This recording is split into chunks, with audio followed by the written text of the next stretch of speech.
Welcome everybody to the Broken Wheel Le Mans Series, Season 1, Round 3 here at Road America. And it's going to be a wet race at some point during this endurance race. I'm Jason Alvarez. And my co-commentator with me is Garreth Hamm. Garreth, how's it going? Good. How about yourself? Not too bad. We just had a couple of technical difficulties before starting this stream. Hopefully they don't catch us during the race, but everything looks fine. All the liveries are back in order, -1. And that said, the reason why that would be the case, you might know this, Gareth. It looks like Cooper McCoy has a different teammate here, as well as a different team, technically. Yeah. Daniel Barrett has joined the distance with Tyler Anderson and Cooper McCoy. And we do have one other team change that happened. Joshua Garuso has joined Jacob Simmons and Chris Lambeth in the Bush's Baked Bean Endurance Racing. So those guys, some of the team changes was because of other people that weren't able to make the races for the rest of the season and didn't want to be left out. So other teams were able to get them picked up. Yeah.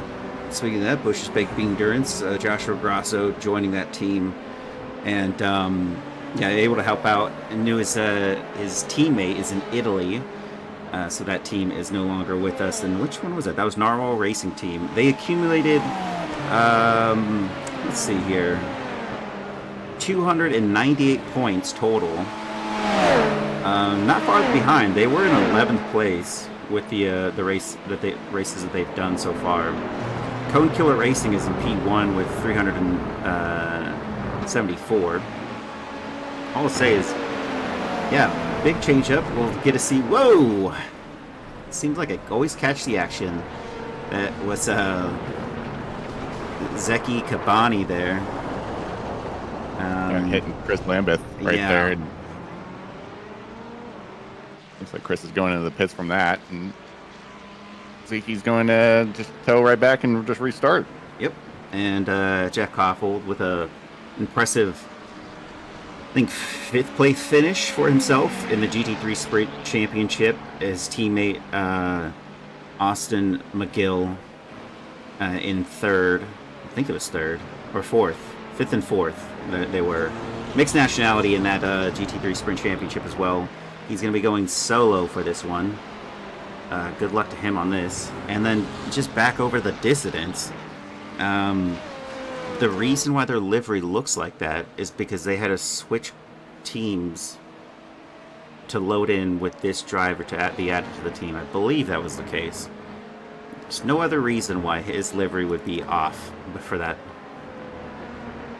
Yeah, I think you're right about that. And you kind of touched already with the Solo Dolo. We already have, looks like 4 teams have already used up their Solo Dolo in the previous 2 races. For the LMP2 Pro teams, we have the, the Distance Draft Punk Gold, the Appalachian GT3 Punters, and then the GT3 Pro team, the SRT Esport team, have all used their Solo Dolos.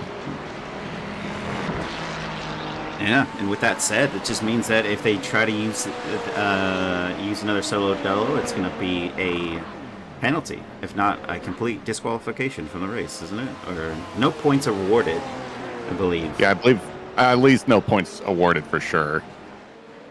Yeah. And yeah, good luck, Jeff. He's going to need it. He's got some stiff competition here. Anyway, going off the times here, we have 4 minutes left in practice, and then we're going to go straight into qualifying. It's going to be a 10-minute separate qualifying outing. GT3 drivers will go first, and then 10 minutes awarded to the LMP2 class of drivers going second. Ryan Otis with a 151.881 just takes us outside of what I was talking about. But, only the only driver to do that. Every other driver in the 152s or 153s. And that goes all the way down from P1 to P17 with the 152 to 153.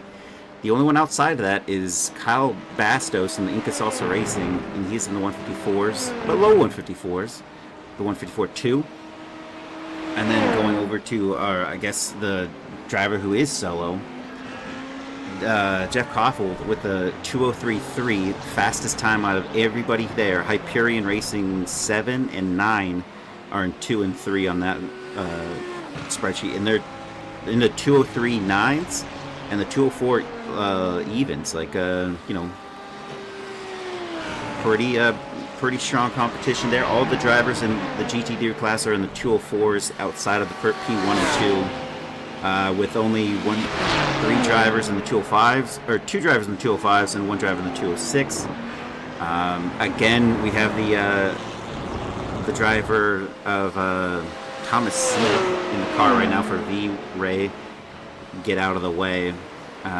Only GT3 Gentleman Cup team to show up for this race. There's only 3 other teams that are in the Gentleman Cup, GT3 Gentleman's Cup. So it might be more impactful if they wrap them into just the one class of GT3s at the moment.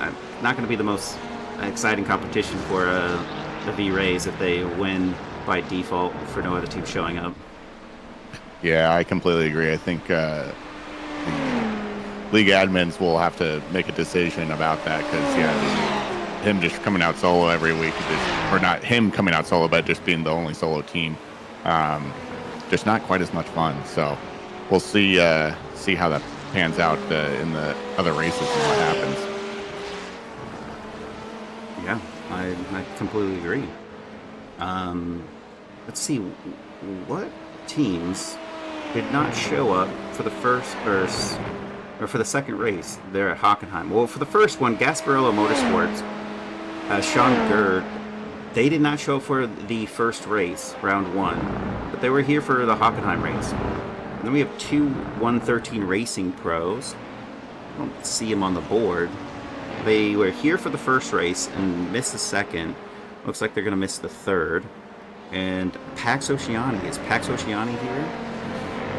I don't see them either. That's two teams that have missed, now we're going to say 2 rounds, because we're on round 3, and talking about the drop weeks, they're only allotted 1, so if they're already missing 2, it really just puts them in a bad spot here for where they're going to be on the overall. Yeah, it'll be difficult, and hopefully they can join up in the other races that we have planned out. Mm-hmm. So 14 teams have showed up for race 1 and 2 in the LMP2 Pro. And with the drop week in effect, it shakes up the order. Right now, the subtotal goes as follows. 704 is Cone Killer Racing at the top, with Bush's Baked being Durance Racing, and with 556 points.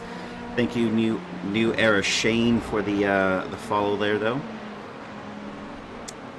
Oh, and we are coming to an end of practice, and it's just switch over in a couple seconds. Yeah, I don't believe there's going to be rain during practice, because that's going to be really interesting. I mean, these guys are staying really close with their times right now, but rain is just going to throw a whole wrench into with what's going to happen in everyone's lap times. But I believe what's going to happen is that, at least at the start of the race, it'll just be spotty rain, and then about 25-ish so minutes in, that's going to be a pretty good downpour going on. Mm-hmm. I agree. I think it's going to be exciting when it finally does happen. We can already see the clouds forming.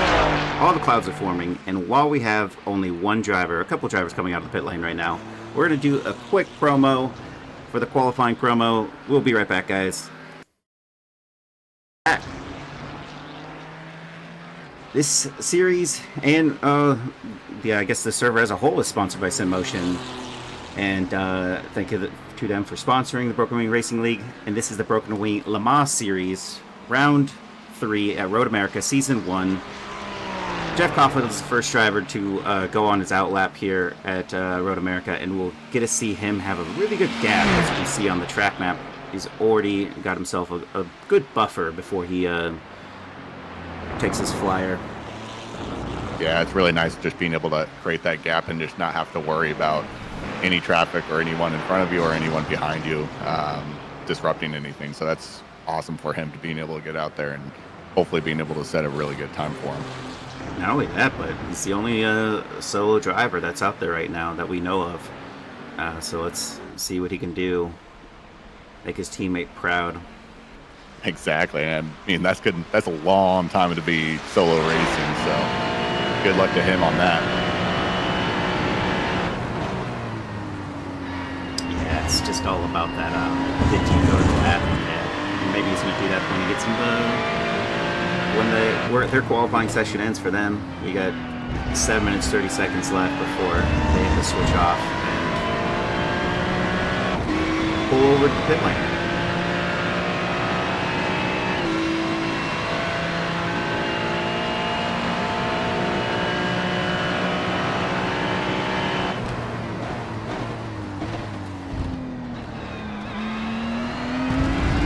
One of the things to bring up with our last race at Hockenheim, that was a wild race that we had.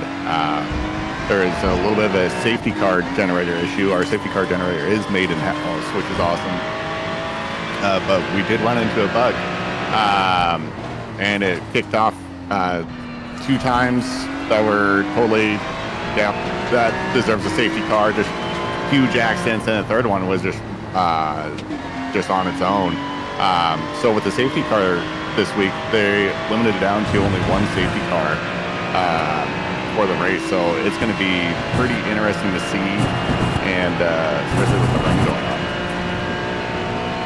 Absolutely. I mean, the 1 safety car really is what we should get out of this. Just a 1 chance to restart it if things happen poorly at the start, which really goes to show you, just have a clean start.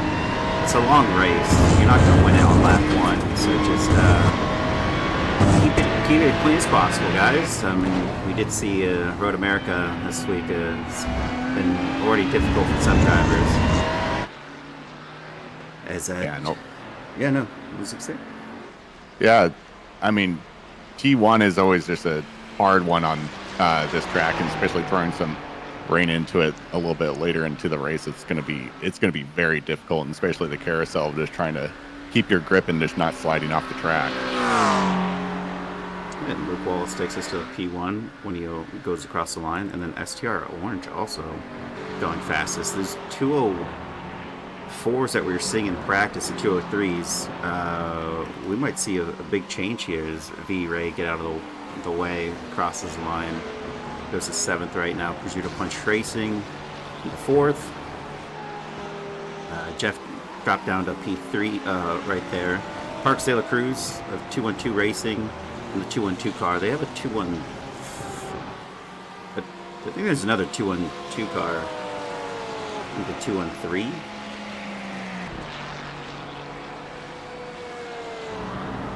I'm not sure. I could have swore there was 2 of those. Maybe it's just 1. 499 Racing, 497. There's a 498, I know that much. And a 499. Kevin Millard there into 8th. Is 499? Yeah, there we go. Todd Swanson crosses the line there. 499 Racing, and he goes in the 498 car. Goes to 6th. No change in the order just yet, as all of these drivers are going to be going back out.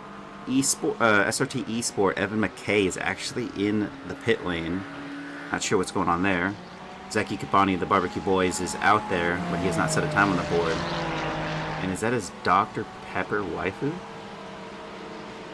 I saw something Dr. Pepper for sure. Oh, yep. That's yes. Exactly what it is. That is exactly what we're looking at there.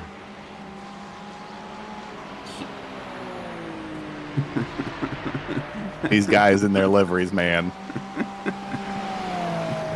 Everyone gets so creative, and everyone just always surprises me with what they can go to the drawing board with and then come out with. It's always amazing. Absolutely. He's still a driver, has not set a time on the board, but we'll see what he can do shortly. He says, oh, don't say that. Appeared in racing of Luke I. Wallace retakes P1 and stops it right there on the track. He is satisfied with that lap. SRTE Orange, not over for them. So they're going to be going through the carousel right now. Mixed nationality of Jeff Koffel. Can he pull a better lap together? There's a bunch of people parked there. Parks de la Cruz is done with his qualifying set. And he goes to 5th place with that lap time. No improvement from Jeff Koffold on his last lap. Matthew Wyckoff of Prosciutto Punch Racing Indica crosses the line. Has he done better on this one? And no change in the order for him. I think it was last lap was invalidated there. Yikes, that actually looks like, yep. And just invalidated this lap as well. That's unfortunate. He's not going to have time to set another one on the board. Yeah, with only 2 minutes, 30 seconds until the LMP2s get out on track. Actually, no, he could. He could technically cross the line before the 10-minute marker and go again. So maybe that's what he's looking to do. That's best case scenario. Yeah, it'd be tight, though, because LMP2s would be coming up on him. It's true. It's true, but you're allotted... The crossover is a crossover, just like the the LMP2s right at the 0. If they or before the 0 hits and they cross the line, they are allotted that extra time allowed to push for that last lap. So as long as you cross the line, they're going to be allowed. It's going to be interesting to see how the LMP2s do with that, but I don't think they would make it difficult for the GT3s to continue their hot laps, even if they do catch up with them. Yeah, no, you are, I believe, completely correct on that, and it does make sense.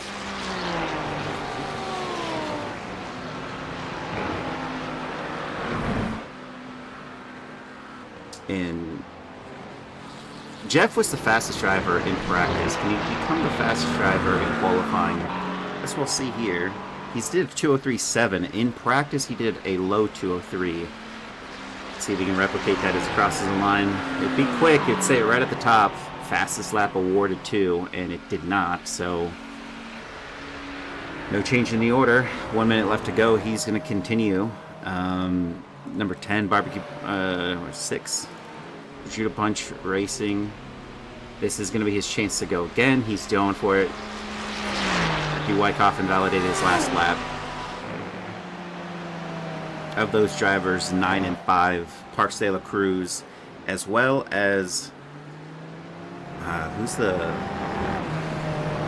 Little Lugnuts of Charles Whedon. All 3 of those drivers are kind of like packed together. They're finding the mooring sweet right now. Todd Swanson makes something happen in the 498 car.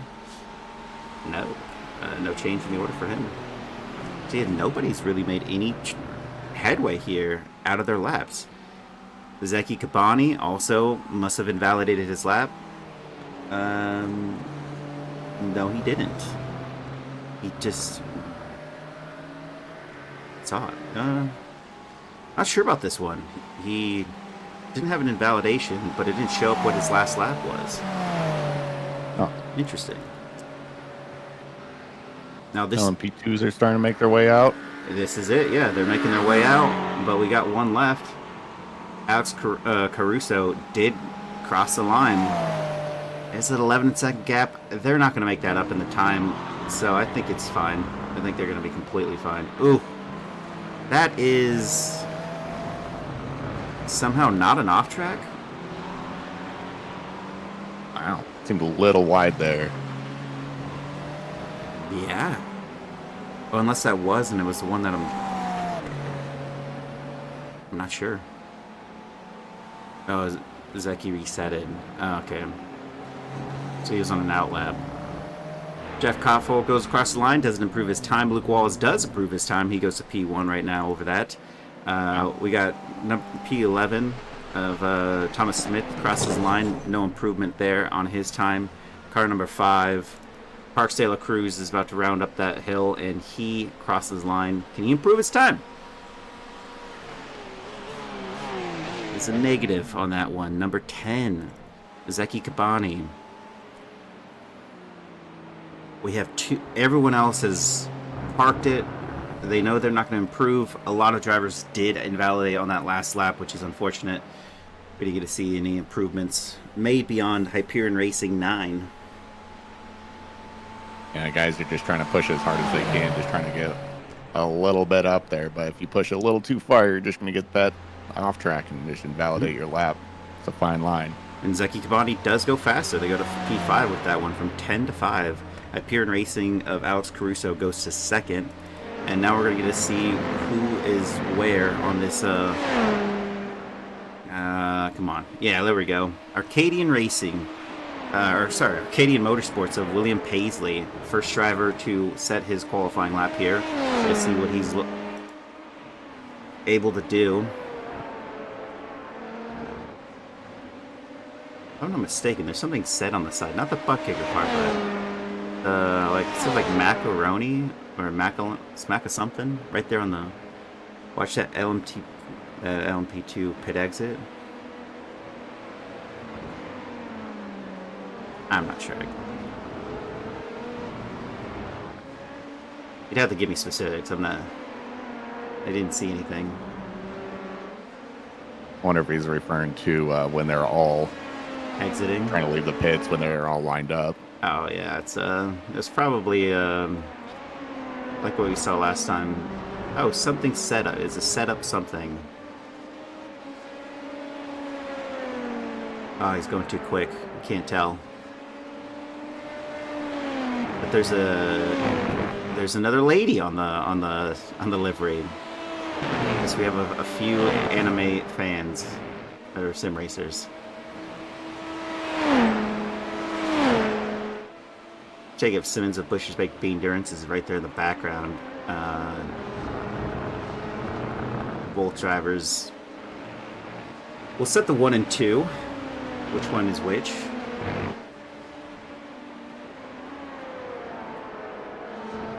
Maloney set up something? There is a few waifus on track. And kind of looking at the map, looks like a lot of the LMP2s are kind of giving each other a good chunk of space. There's a few close groups, but a lot of them are trying to create space for each other and just being able to have that flexibility and room. Yep, and also strategically, you don't want to have an LMP ahead of you, just not too much of a hindrance. As John Rice goes to the top with the board there with the 151. That's Echelon Sim Sport. They are extremely quick.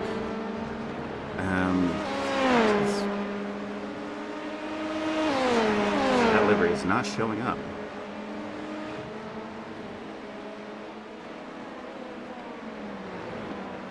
I believe that was the case last time. What can you do? Everyone else is showing up. So with the odd occurrence of two teams' liveries not showing up, that's what it is. 499 Racing of Colin Arnold in fourth. As Tyler Tier puts the Appalachian GTV Punchers into fifth. Not that bad for Bush's Baked Bean Durances. When they crossed the line, they were second. Dropped down to third. Cone Killer Racing of Ryan Otis takes that second spot. Where was that Arcadian? Arcadian drops down to sixth from the initial drivers crossing the line. We have a bunch of drivers still not set times on the board. Hyperion Racing 10 in 10th place, or Hyperion Racing 6. A lot of numbers. Eddie A. Layton in 10th position there. Of Uno Dos Tres of Justin F. Scott, a driver we haven't seen on the last race, but he is here this one, and he is in 9th position right now. Anchor Racing of Ethan Orr. And 8. But look at this. We have Great Underdog Racing of Alex Warcrest, no time on the board. Draft Punk Silver, no time on the board. The Dissident Cooper McCoy, no time on the board. As he crosses the line, can he actually put something together? Looks like he's pitting. He's going to stop to pit. He goes fastest with a 151.861. Wow. That's mighty impressive. Peter Flanner's out there, no time on the board. Pursuit Punch puts Sativa of Landon Lloyd, puts it on pole, going fastest by almost 2/10. There's 1.5 tenths. And then Sam Shreves of Hyperion Racing 8 goes to first. That is a few drivers now that have just toppled each other's times. Damn. And Colin Arnold crossing the line and going fast to fourth with that one, overtaking Rhino Cone Killer Racing. That's a lot of drivers. Yeah, that's impressive for just back to back to back like that, all just trying to take pole.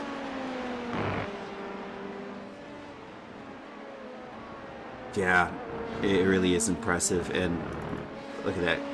We have Four Loco Racing of Peter Petrucci still not set a time on the board.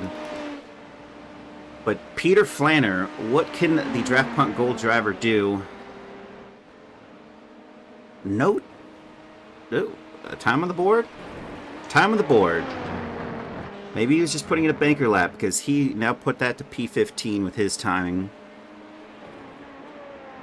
P6 of Echelon Sim Sport. I feel like they had a livery and it's not loaded. Oh, it's always one of those fun things with a bunch of different technology, not all from the same company. Just try and play nice with each other. Sometimes it works, sometimes it doesn't. Yeah, that's how it is. William Paisley goes across, doesn't improve his time. P16 is Uno Dos Tres. He does not improve upon his time either. Gasparo Motorsport of Sean Gurd to P18. Uno Dos Tres goes to P16 with their time. Hyperion Racing 6.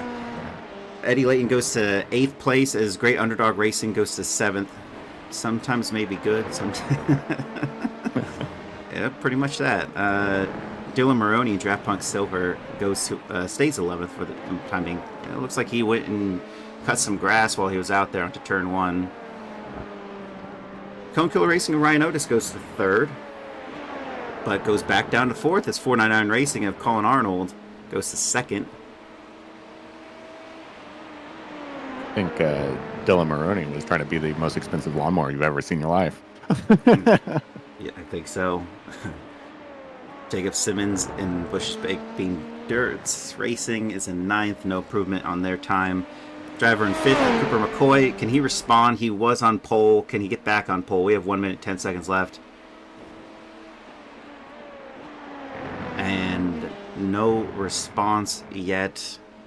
Peter Flanner, he's got 1 minute left to go. He goes to 7th with his time. One more chance at it. This time for everything, maybe. 152 even there. And now all drivers, the 18 LMP2s, have set times on the board. Where's Rain? Echelon Sim Sport goes to 5th with their time on the board. They got some time left to go. They're going to go again. William Paisley goes to 9th with that time, and it looks like he's going to try to have another go at this. Uno Dos Tres of Uno Dos Tres Racing, Justin Scott, he's going to stop this one. Is this an improvement? It is. He goes to 13th with that time. And Sean Gurd from P8, last driver there, no improvement from him. Anchor Racing's Ethan Orr, no improvement there. Also a solid lap from the driver. Incas also Racing, Craig's Brick. He goes in the pit lane. My bad there on that one. Appalachian, they go into the pit lane as well. So we have Peter Flanner still out there. Anchor Racing's Ethan Orr is out there. And Echelon Sim Sporter John Rice still out there.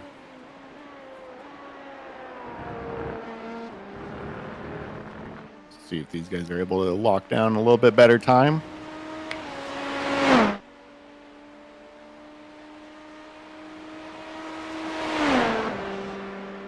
He's going to need a 151 out of this. And he did improve his time, but not his position.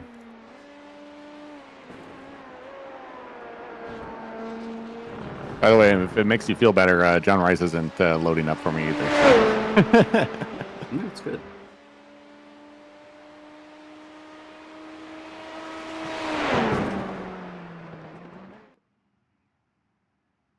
And he improves his time and his position. John Rice goes to P3 with that one, and it is all over. He was the last driver to cross.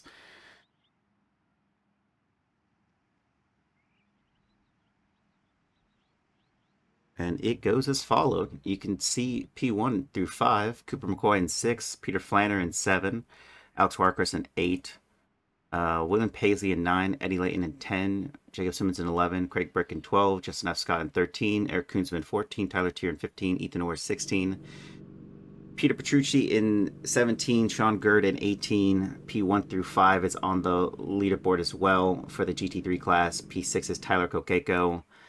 Matthew Wyckoff is in 7th, Todd Swanson in 8, Kevin R. Millard in 9th, Charles Whedon in 10th, Thomas Smith in 11th, and Evan McKay, no time on the board for him, but is in 12th if they do indeed grid up for this race.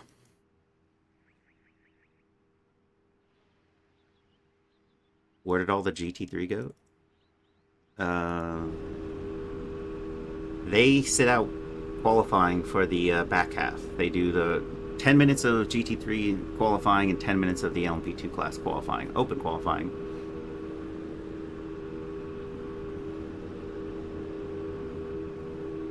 This will be a rolling start, and the GT3s will create a little bit of a gap between them and the LMP2s. And there's no fast repairs, and then there's a limit of 25 incident points allowed until you get a drive-through penalty, and then it's every 5 points after that you'll be getting a drive-through penalty as well. And we should be getting some sprinkles of rain here at starting the race, and then about 25-30 minutes into the race we should be getting a pretty good downpour, I believe. Yeah, that was, thanks for saying that. It was definitely informative. Vincent Pagano Racing, thank you for the follow. I'm not sure what this person's saying. Where did the I meant the registrants? Where'd all the GT3s are here? Just one? Oh, maybe overall, like there's... I get you. There's 14, there's 18 registered GT3 class drivers, 4 of which are in the GT3 Gentleman's Cup, 14 to the GT3 Pro. One team did in the GT3 Gentleman's Cup say that they were not going to be able to make it because their teammate was not up to snuff and it might not have gone well, and they would have been a hazard on track to everyone else. Good on them for at least acknowledging that and not having the driver join and otherwise make that be a thing. With the other ones, entirely not sure. 12 out of 18 is a pretty good margin. 18 out of actually, is that 23 of the LMP2s? There's 18. No, not that bad. No, and especially with this being our very first time doing this series, and I mean this is a completely different than any kind of official races that you get out there unless you're doing some really long endurance series, special events. But this is a different kind of racing that some people find it extremely interesting. Some people, it's just not their cup of tea, which is totally A-okay. So we totally see sometimes people just want to give it a shot and see what happens, which is kind of the fun of the sport and being able to do that. Mm-hmm. I don't mind this, by the way.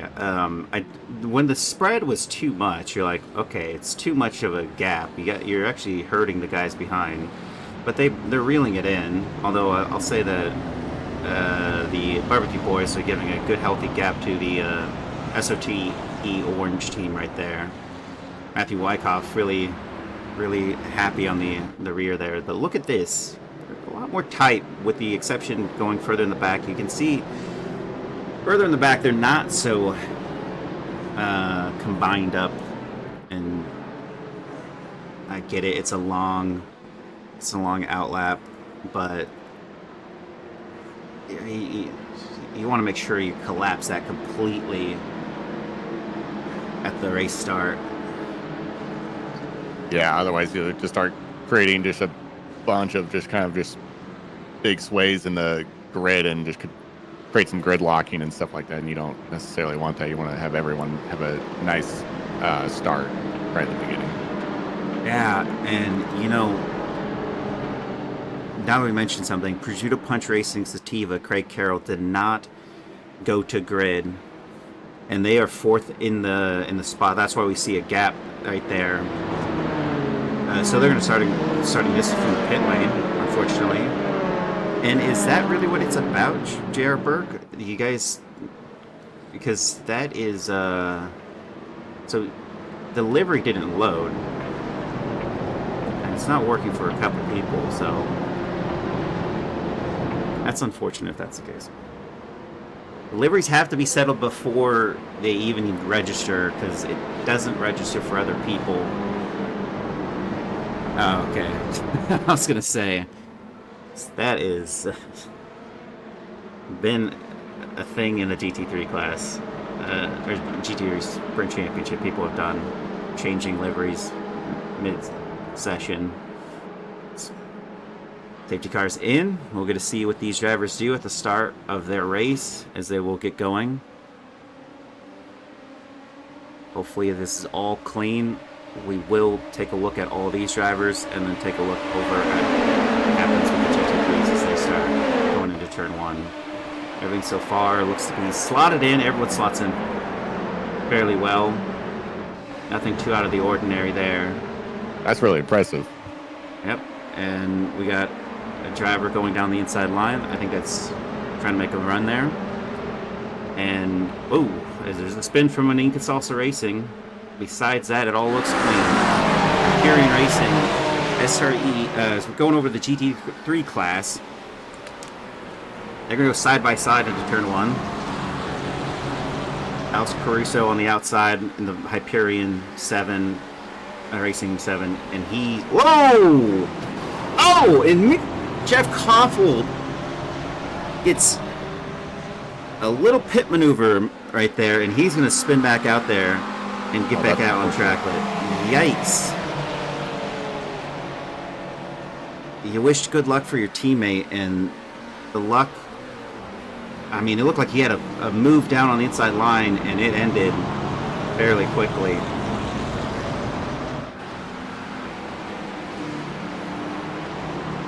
No, I'm not saying... That's not a pit maneuver so much as it just... They touched... Or would you consider that, but anyway, I'm not a steward.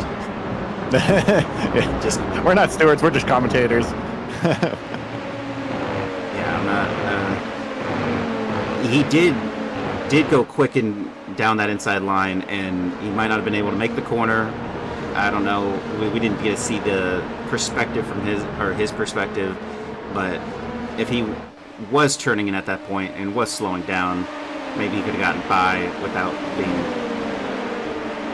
tapped into the wall, but we won't know unless we did a detailed analysis. Those happen after the race for some people. Cone Killer Racing on the outside of, or in the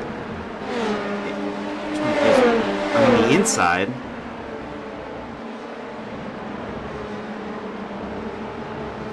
Oh, what the... You know what? This is the one confusing one, because Cone Killer Racing, Ryan Otis, is this 499 car. Yeah. But they're not racing as a 499 team. It'd be good if we did these more often, because we would know which one's which. Right. Every other week is a little hard for us to try and keep everything straight. Yeah, he made the move. Yeah. Peter Petrucci on the inside overtakes Tyler Tier in the Appalachian GT3 Punters. He definitely dove in on two cars. Whether or not he was going to make the corners, anyone's bet. I mean, it's in the grass or the dirt, so it didn't. So, Matthew Wyckoff on Tyler Kokeko in the 212 Racing. Can he make it down on the inside line into the braking zone? They go. Looks to be done, sort of. Not really. The switch track is coming back. Is Tyler Kokeko on the inside line? Is he alongside? He is. Space is given. He's got the right-hander for the next one, though. Ooh. Oh. And that would have been a move to drop his team. Actually, hurt both him and his teammate. As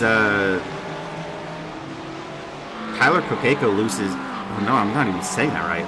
He lost 2 positions to these two 499 Racings, 498 and 497.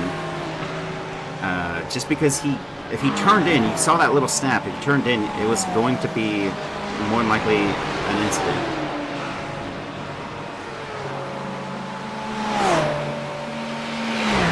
I think I'm reading that right.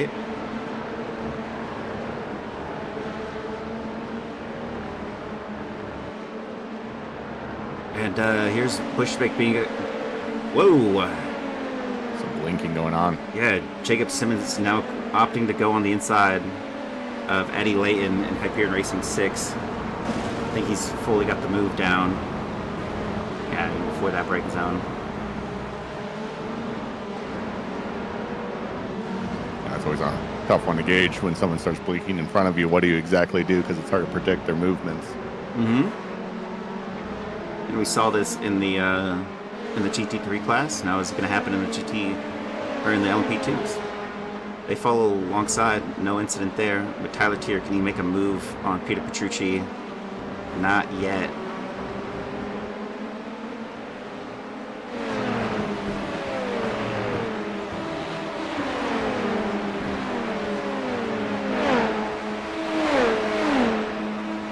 Cooper McCoy in this uninspired livery on the outside. Ew. Walks up the right rear there, and he's going to lose some positions. It's unfortunate. Didn't have all the room. That's why he kind of went off into that grass. I think they would have collided if it was any closer than that. Yeah. He's going to have to fight this back then. 2 loss for him. Everyone else is up a couple positions.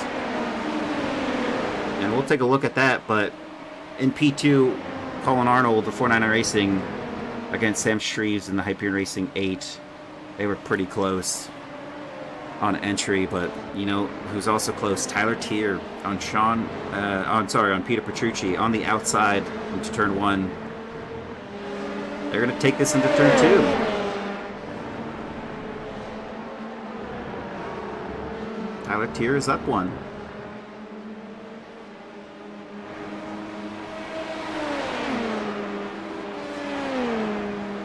It looks like Greg Carroll did get out on the track. He's just at the very end from starting out in pits. Yeah, him and Inca Salsa Racing's Kyle Bastos, the driver who spun out of turn 2. Both of them getting closer to the back of that pack. That said, Jeff Koffold, who was down 6 positions, regained one of those positions. And now I think he's going to have another one here as he overtakes Thomas Smith.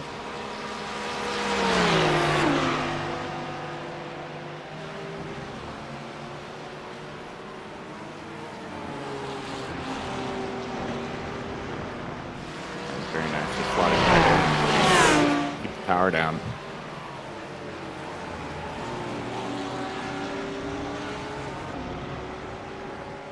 Yeah, yep, that's how it went. I think.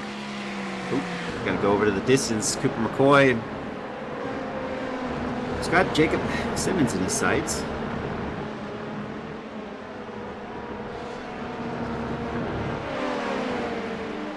I think he actually, I think he's actually not. I think he's not reeling him in so much as he's defending, because Jacob Simmons wasn't ahead of him on the last lap, and they're going to go side by side, and that is some trust out of these 2 drivers. They were so close. And the position is conceded for the moment. Yeah, that was beautifully done.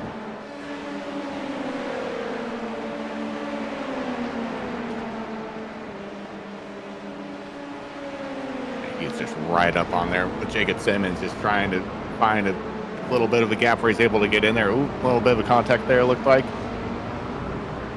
All safe.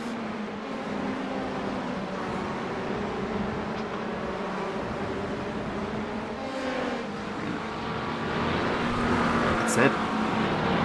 P2's going to be under some pressure here from Hyperion Racing 7 of Alex Caruso, who's down 1 position since the start of this race.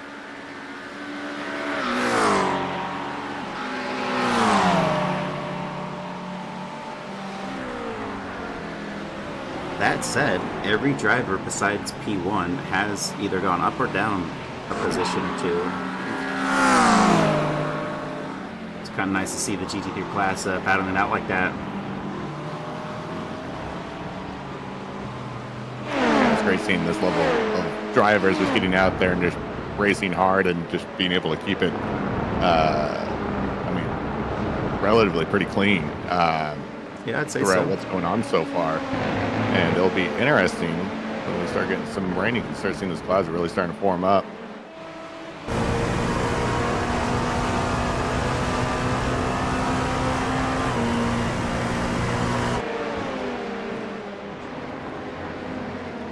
The rain is going to be a big, a big factor here.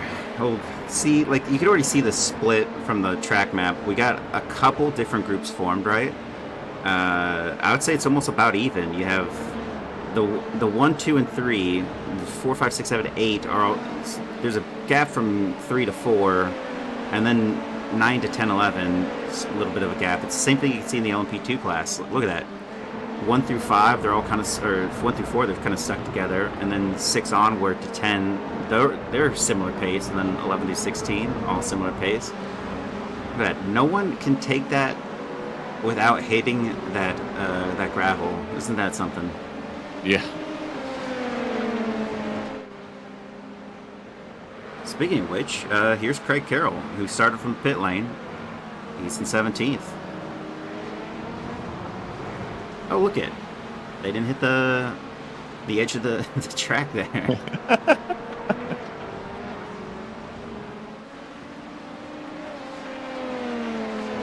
He's just showing that it is possible. Yeah, and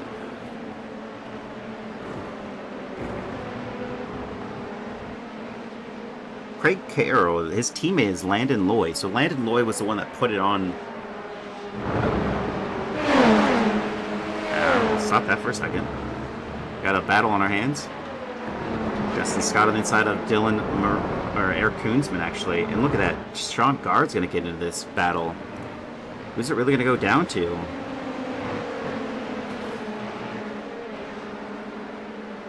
Justin Scott's cleared completely by, but now P12 and 13 are on it. That Draft Punk Silver, it's almost iconic. You can just see how it just shines right there.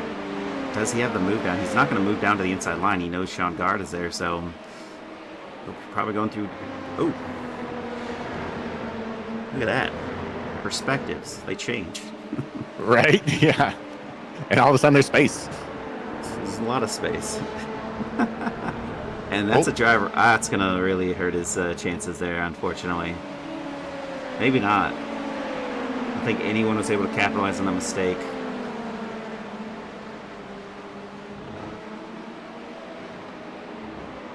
As he dives to the inside. Oof. Yikes. That was a little brutal.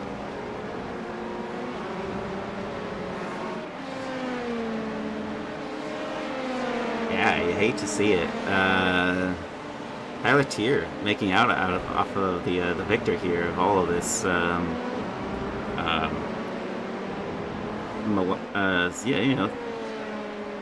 Incidents, and Appalachian D3 punchers out there in E12. That took about half the track length, and he was able to cap 2 positions just like that, just kind of hanging back. Yeah, I don't know if this is a curse on a commentator curse. I don't know about that one. It was oh, we're finally hitting traffic, folks. As they catch the tail end of the GT3s and are gonna have some spice. Look at this. P2 and P3. I don't even know which one's which. They're zigging by here, and there's 3 of them. Echelon Simsport of John Rice gets by. James Shreves gets by, but I think maybe there was a change in the order there, because Hyperion Racing A is down 2 positions now. They were second. And further back, we have another change in the order. Jacob Simmons got by Cooper McCoy at some point, and he might be trying to get by Alex Warkris.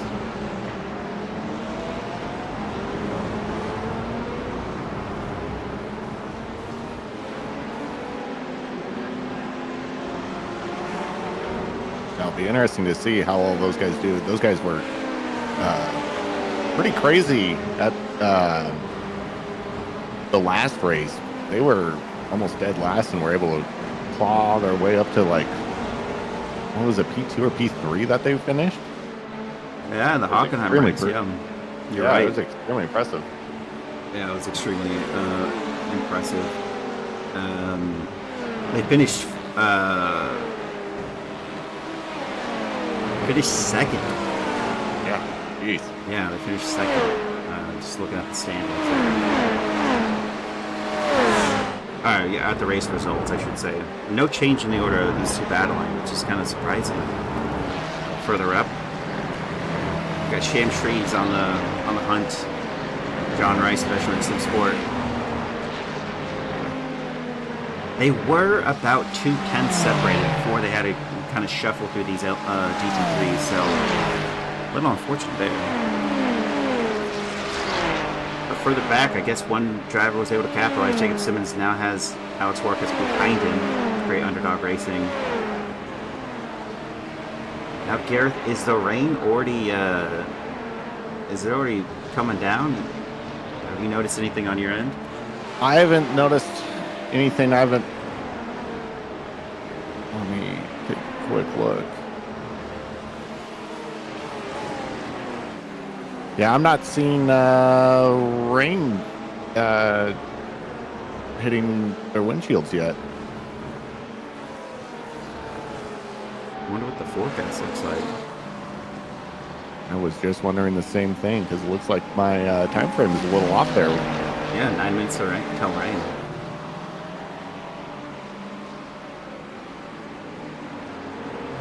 Nine minutes to like 4 or 5 laps.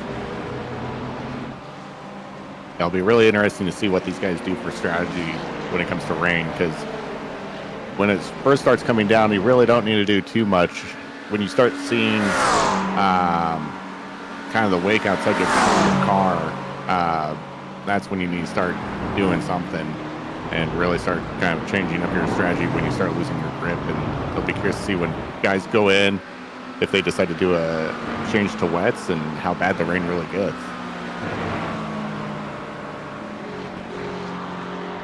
Yeah, I can't wait to see who just decides to keep it out on the dries and race like it didn't matter. It's quite possible some of them do that. Alex Caruso has been right on the heels of Gio Gonzalez, but nothing has changed as of yet. They've just been following each other lap after lap. Really consistent, though. Yeah. One of the things, too, that you have to think about once the rain starts hitting is to go in and change your tires out. It's 40, 50-second pit stop is my guess. And you have to think about, you're going to lose that time. How many laps is that going to take to get that back and then be on top? Mm-hmm.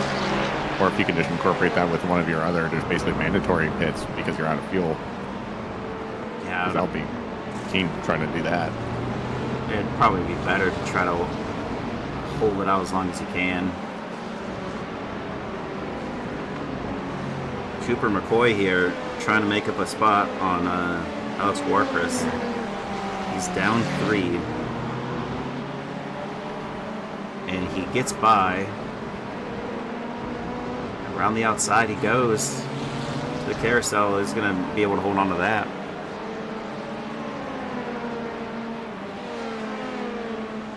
But back we have Tyler Kokeko in 10th and Charles Whedon of Little Lugnuts in 9th. I think his teammate is going to be Chris Chitterling, right?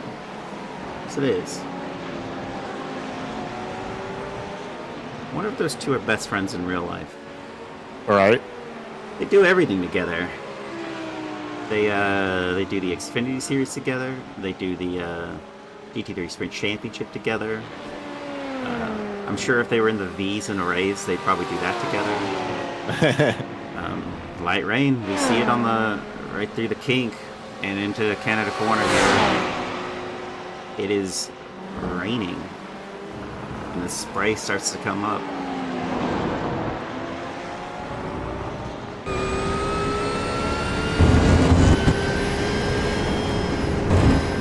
It was on lap 9 that it said 9 minutes till rain, so it's lap 11, so it came quicker than expected there from what we were told.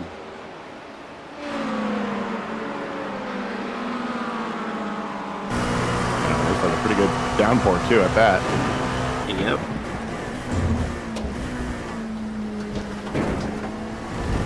And you know the good news, we never got that safety car, and after a specific time, that safety car will not trigger regardless of a major incident. Only, I think it's the first 20 minutes of the race will it determine to go out. I believe so.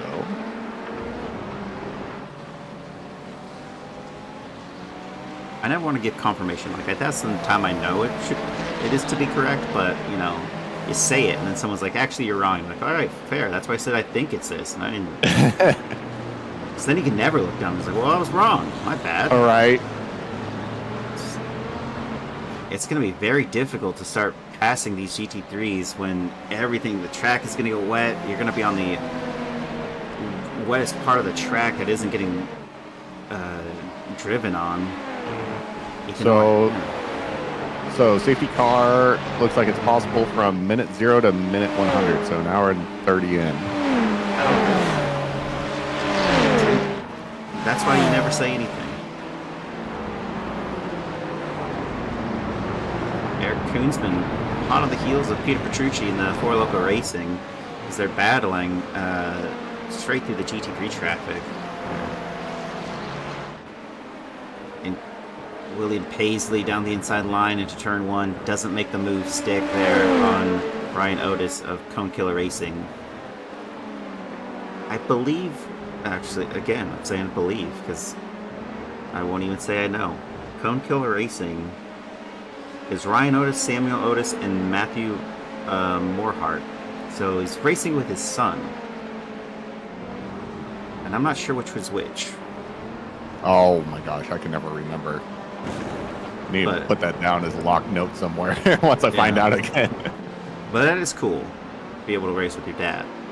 Oh, that's super cool. And there's another team that's doing that in the GT3 Sprint Championship. There's a couple of Authins. Oh, really? Yeah. I did not notice that. That's awesome.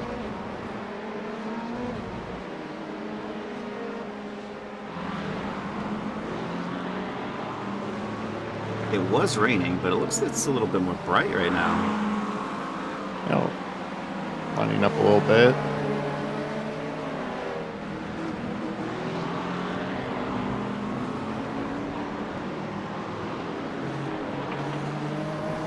Always one of those hard things that I have with doing any rain racing is when I get close to someone when I'm trying to attempt to pass, my vision is so obstructed by what's coming off their car in front. It's like, this is dicey. Oh yeah, especially if you do this in VR. Like I just VR is the only method. I don't have triple screens or anything, so it looks very interesting as Tyler Tier sends down the inside line on Justin Scott of Uno Dos Tres Racing. And I think the move is said and done there. Lantern TGW, how's it going? Hey. Ethan Orr on Draft Punk. Eric Koonsman gets by. That's a move down on, at the exit of the last turn there.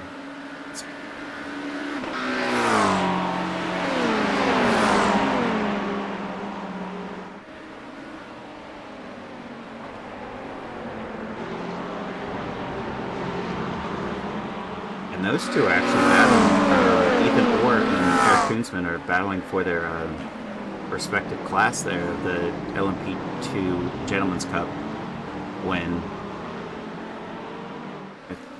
I think this would be the battle for P1 out of those two.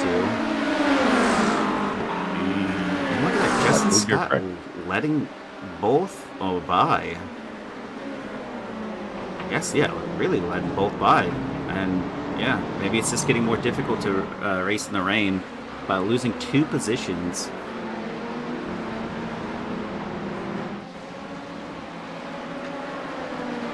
unfortunate.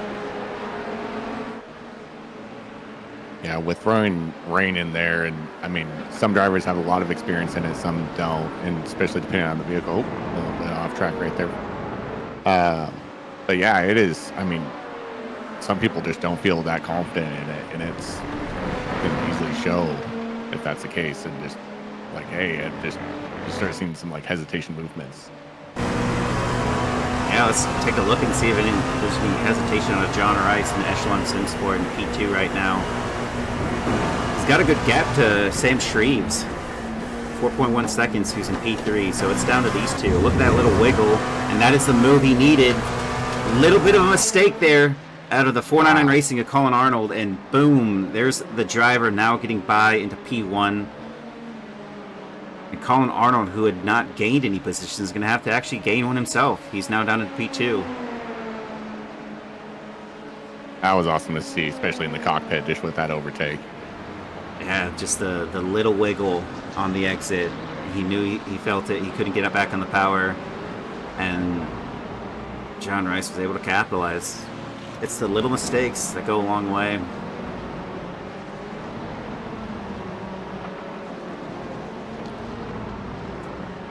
Look at Cooper McCoy, by the way. He was down 6 positions at the start of this race. And now down only 1. Yeah, those guys are just him and Jacob, which is still in front of him. Is I mean, they've been just slowly just keep on inching their way up a little bit. Very true.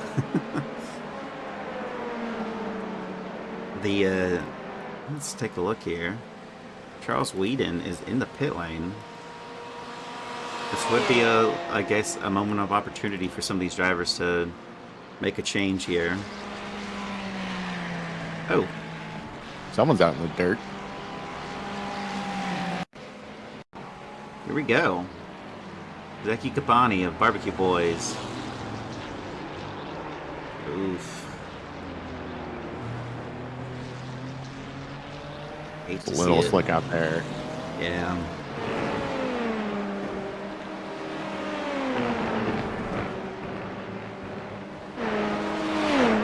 And we're almost already 30 minutes in. Now we're gonna start seeing some more guys pit. It didn't even register until that first guy was already in the pit lane. So I was like, oh, that seems early. Oh wait, no, it doesn't. It is not. Yeah, look at that. We have there's it, Draft Punk Gold of Peter Flanner. He was in 8th. Actually only lost 1 position now too. It's kind of surprising. That's how far the gap was to some of these drivers. Or I guess there was a good formation of those drivers that were still holding similar pace, but once the rain came, it kind of split everyone up. You can see 10 through 17 there. It's all just a 16. It's all just a big gap from all of those drivers. But you know, these two, 499 Racing of 497 and 498 car, Kevin Millard and Todd Swanson in 5th and 6th, they're kind of running a clinic for themselves. Just out there, sister teammates. Nothing to deal with behind them. 4-second gap to P7. The gap in front of them was 4 seconds, but a driver did go into the pit lane that was in P3. So it's going to shuffle them up 1, but I'm sure that'll all change a little bit. Yeah, it will be interesting to see, especially with some of their pit strategies. But I mean, even with on the map with the GT3s and the blue dots, you can see how far those guys are spread out between each other right now. So with a lot of these LMP2 guys, we still have some good tight groups that are going on. Absolutely. It is quite something.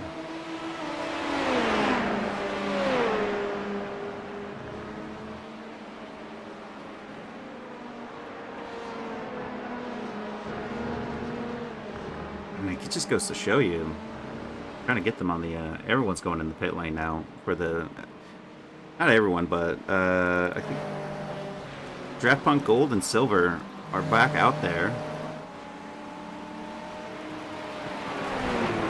And so maybe sister team orders, not orders, but, you know, advice to go out, pit earlier. Maybe they are on the wets. Hard to see. It is getting a lot more rain forming. Can't even tell. Yeah, it looks like all of them are starting to go in. Now, I can't remember, and you might know, if they switched to wet. Oh! Yeah, I think it's time to go in the pit lane, boys. Are you able to see the color difference on the lettering on the tires? You should be. Should be? Okay, Yeah, that's what I thought. I can't completely remember if that's was the case with iRacing or not. Yeah. No. Will I be able to see it? I'm not sure. These guys, yep, they're going in the pit lane. They know that was too much. It's all said and done. And Elliot Burton has gone back into the pit lane. Oh, no. He pit for fuel. And now is probably pitting for tires. One might say when it rains, it pours.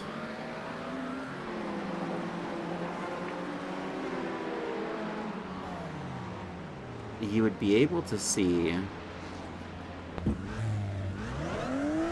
the color difference.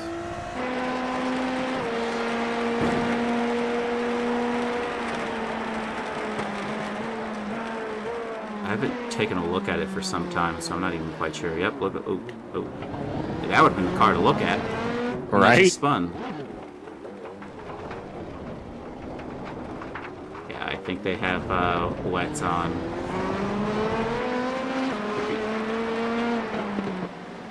Could be wrong, but I'm almost positive that was wet texturing.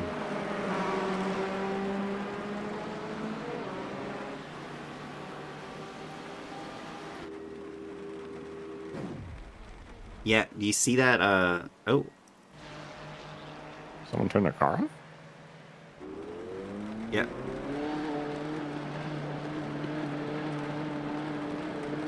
Joshua Grosso's now in the car.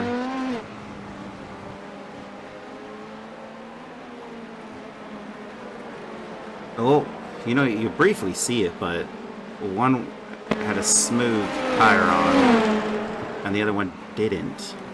Oh, okay.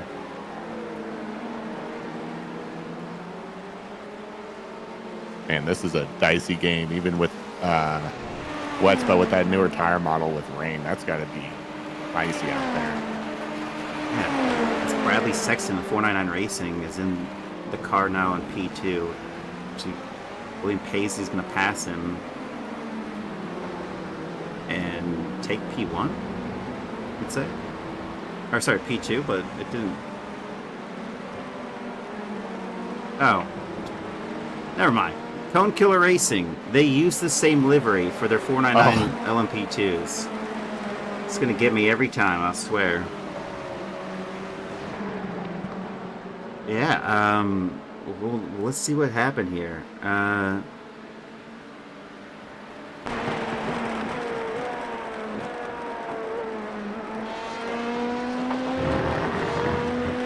Hard to say. I don't think we're going to get a really slow braking zone, but at least we got the rain, and we got Ryan A. Phillips of 4 Local Racing. Just ahead of him is Ronald Methot, Gasparilla Motorsports. Mahoy, you know, it could be one of those weird names where it's like kind of like silence some of the stuff there. Oh, yeah. It's one of the only battles out there on track. There's another one. Dylan Maroney and Brandon Renfro. Brandon's in that black LMP2 just ahead.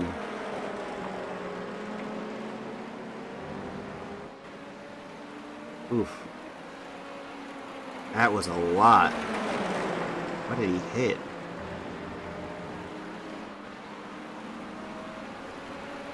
This is difficult to follow.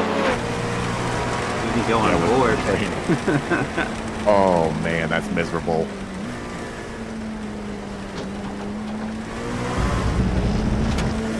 That is extremely tough conditions out there. Yeah, Brandon is also feeling it, and there's puddles forming at the edge of the track, so it is going to be like a one spot, and trying to make a move down and send one down the inside line. He's going for it, but Ooh.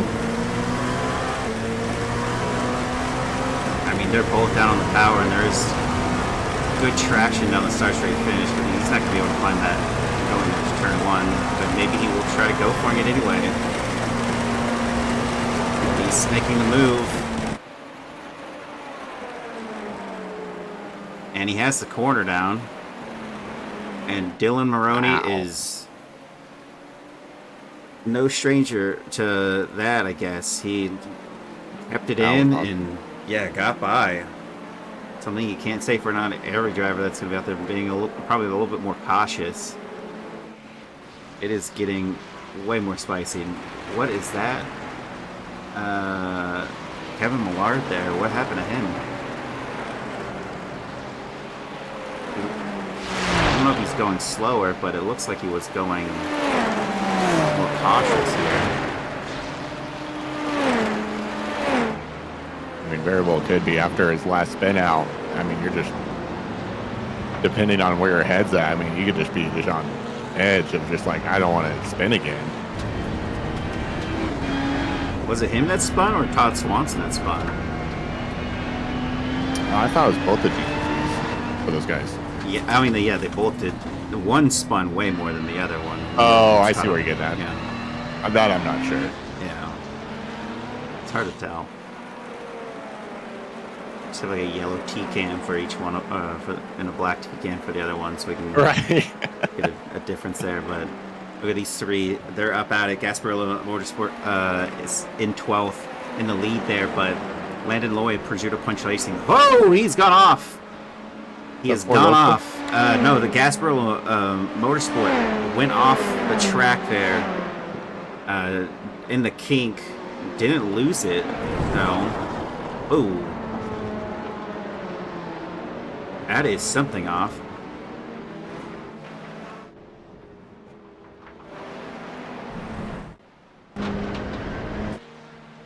Okay.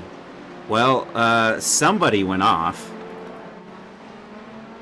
There it is.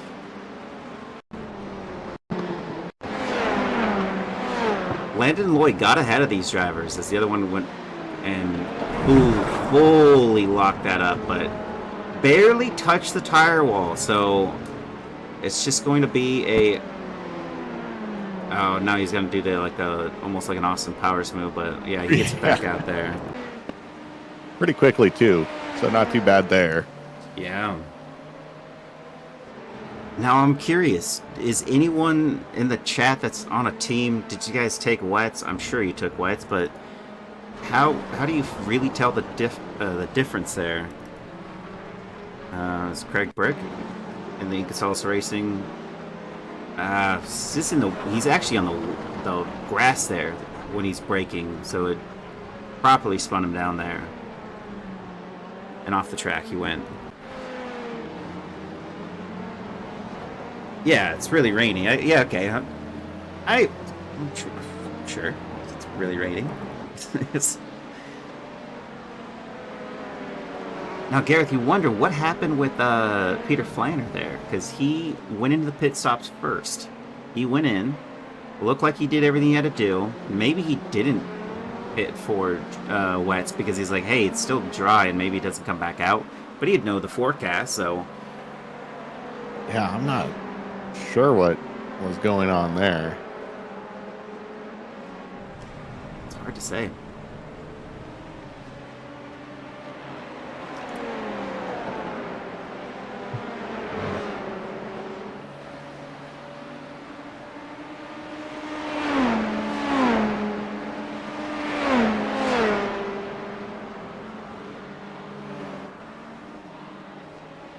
We got a car off.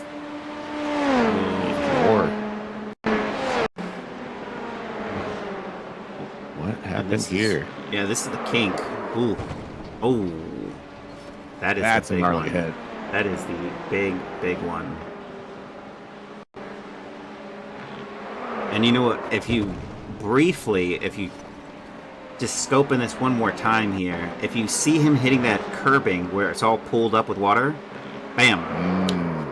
Yeah. Snap and crackle and pop. Yep, that's that one. Unfortunately. Really got it. Yeah, it's super unfortunate. You really got, when it's raining this hard, you got to really pay attention to the track and see where things are puddling up and try and figure out the best spots to be able to turn in and break in. Otherwise, you hit a bad spot like that and you just keep on going. Yeah, these curbs are undrivable. If you touch one, you touch the grass, yikes. There's another one off. Four Loco Racing here. Ryan A. Phillips, a little bit of the curb, not too bad there, but what did he do going into this one?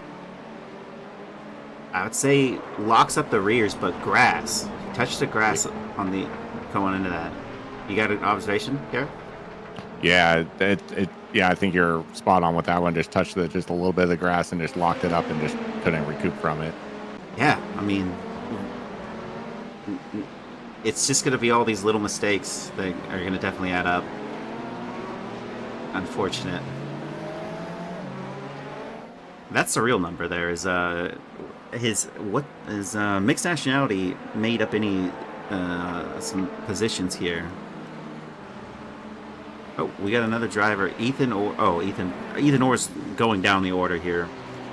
It's there.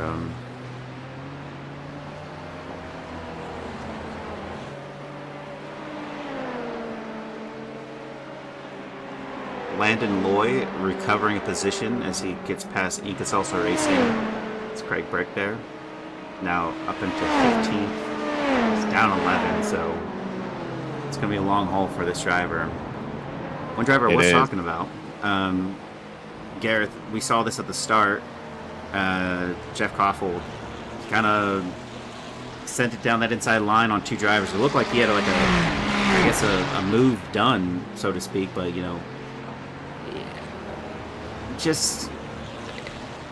this could have been a race where he just waited a little bit longer. He's also soloing this, so what do you think? Yeah, it's one of those things that you want to be aggressive. You want to get out there and, kind of make your teammate proud that's not there. But also, we are in endurance. You want to kind of play it cautious a little bit, especially on the early game, and just being able to just kind of create a little bit of space, making sure that, because that could have ended completely differently. And he's still able to still be in sixth, but that could have ended pretty drastically different, where it could have knocked him out pretty good. Oh yeah, losing a body work as well. Turbo Snow 87, thank you for the follow, and Patio Yeller, thank you for the follow. Patio Yeller. And he is sixth though, so he's only down 2 positions from where he started qualifying. Yikes. You never want to talk about a driver for too long, and he just spun, and that is him going into the pit lane. Austin McGill, I truly am sorry, and I'm gonna blame Garreth, because Garreth is the one that said a lot of nice things. Wow. I don't know. What, you're just trying to? That could be your first commentator. It could have been your first one. I think that's what it was. No. You talk. Yeah. Hey, he's doing well. He's in 6th. He can't back up there. One spin, and he puts it in the pit. So we can let the jury decide on that one. I'm not taking any blame. Yeah, let the chat decide. Exactly. We'll let the chat decide if I now have that power. Ooh. You could hardly see it, but Cone Killer Racing's Matthew Morehart just clipped into the grass pretty significantly and kept it straight on the track after re-entering. But he was really close to losing that car. Yeah, there was a lot of wiggling going on there, and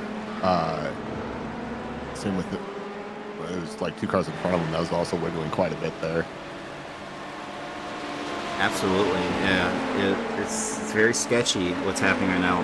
And Elliott is making a sick comeback. Why can I be a fan? I mean, he did pit twice. He pit on lap 12 or 13 and then came back and pit again. So he lost a significant amount of positions. Makes a move there on Gasparilla Motorsport, and it looks like he might have this down. Is Tyler actually Brendan Renfro is the one that's going for a move as well, just ahead. Who's got it down first? Maybe.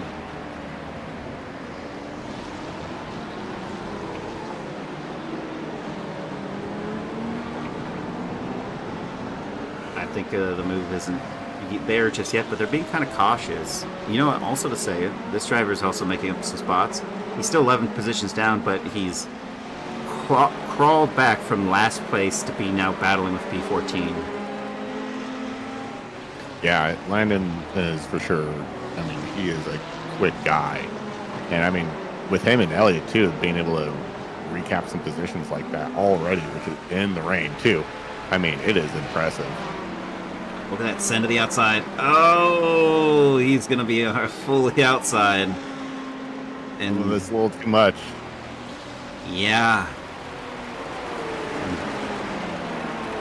Whoever Kazkin is, they're the ones that cursed Elliott there. They're the ones that said nice things about him. That's on you. Sure guys. That's right? I might have had some fault with that one. I was thinking that one right when I was like, oh no. Is that Tyler Anderson?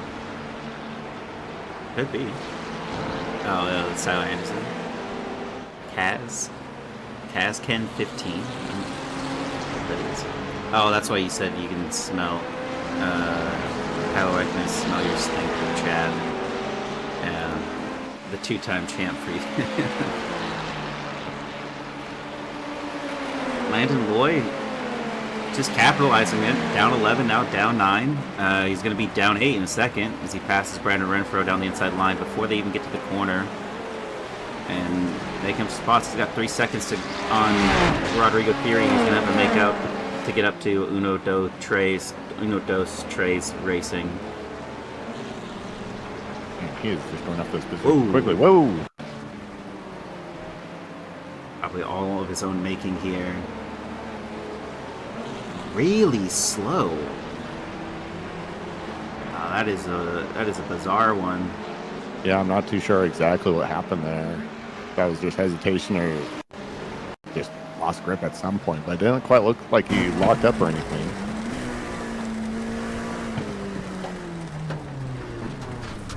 I mean, he's turning that.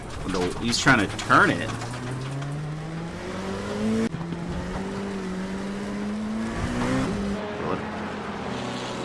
It does not turn. Yeah.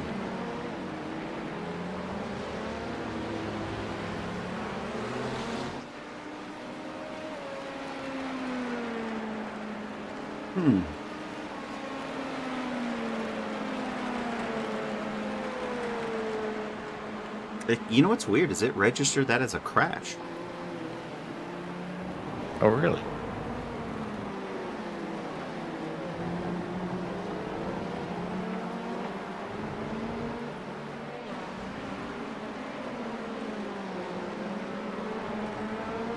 Why is everyone driving? I wouldn't say slowly, but maybe. There's Brandon Renfro losing another position there. And is the track just getting that much more unmanageable? Now everyone's bunching up. Yeah, very well could be. Just, I mean, it seems like the rain just kind of goes in spurts a little bit, but I mean, when it's going, it is going, and it just the track just accumulated, just getting that much more saturated, more water just getting pooled up in spots.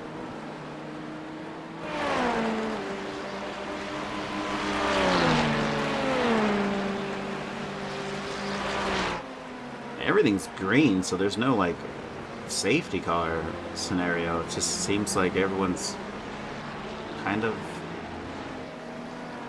being more cautious. I mean, I would be if I was in their shoes. You have, looks like an hour and 10 minutes left of this race. Still a lot to go. Yeah, you're not wrong. It's a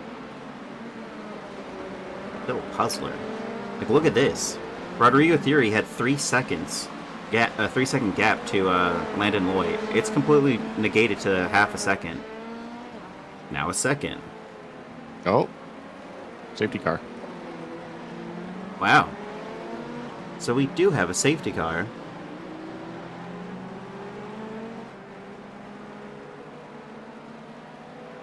What? Wonder what caused it. Oh, a little bit of blinking.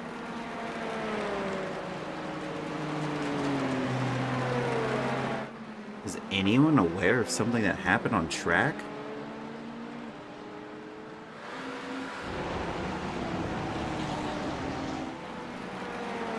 I'm halfway wonder if just that many people are just off track at the same time. We had 3 off track, 4 off track. No, might have had 4 off track at one point. Is the 15 okay? Or Loco? The number 15,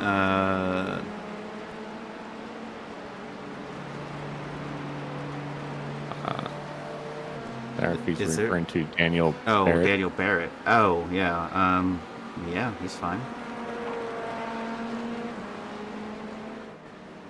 How are they going to corral this group? There's a legitimate safety car, and the leader has not caught up to it. You know where the safety car is even at right now? Oh, look at that. Oh. Whoa. Now there's a car that looks... Sam Shreves. His front end is... Yeah, that front clip is no more. He left it somewhere on the track. Yeah, yeah, he did. Well, what's happening, Tyler, is that there's... it was a significantly slow period where I was questioning why everyone was slow. And then it finally throws out the safety car. And I mean, when I say everyone was slow, it registered over half the grid slow. Whoa. And so I think that right there is the safety car. There it is. Yep. So now we're going to get everyone caught up. Hopefully, yeah, everyone caught up here. I mean, they're all going to have to maintain pace with the safety car. This is kind of confusing. What actually happened?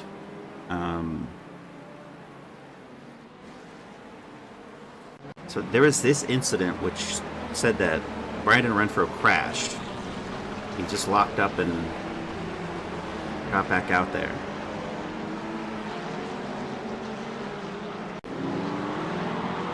And this is Sam Shreves, who had a off track.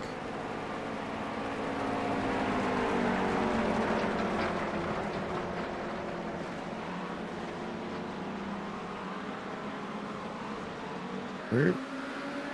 So, what point did he lose his clip?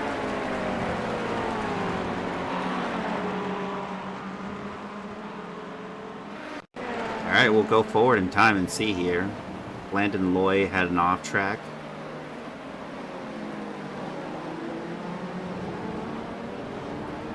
That's nothing. He still has it here. Okay.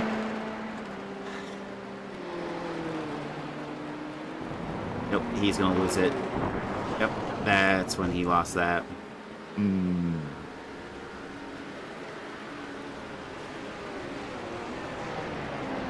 Oh, it's magically back on. No, it's jiggling. Yeah, it's gonna fall off.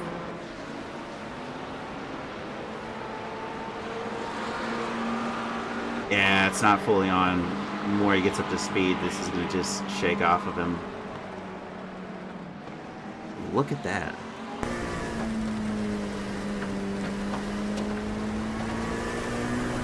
Oh, that's a little concerning to see in the cockpit view. Absolutely. Wiggle, wiggle, wiggle. There it goes. Oh. There's DeFries on the track. Debris. That is called a weight reduction right there. Yeah. Maybe not great. Oh, yeah, that was that 10-second gap he was talking about. So that was when he lost some time there to the drivers ahead of him.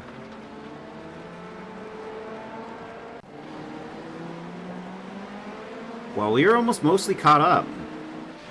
With the exception of some of these GT3s, everyone else is right there in line with the safety car. So kind of exciting here. We're going to have a whole slew of drivers that are going to be, or GT3s that are going to be kind of out of pocket with what's going on with these LMP2s. They're all going to be now all equaled up. And look at that, the two waifus, anime waifu liveries, are right next to each other. There's William Paisley of Arcadian Motorsport, you can see that one there. And just ahead of him is the driver of Jesse Canales of Barbecue Boys. Look at that Dr. Pepper lady.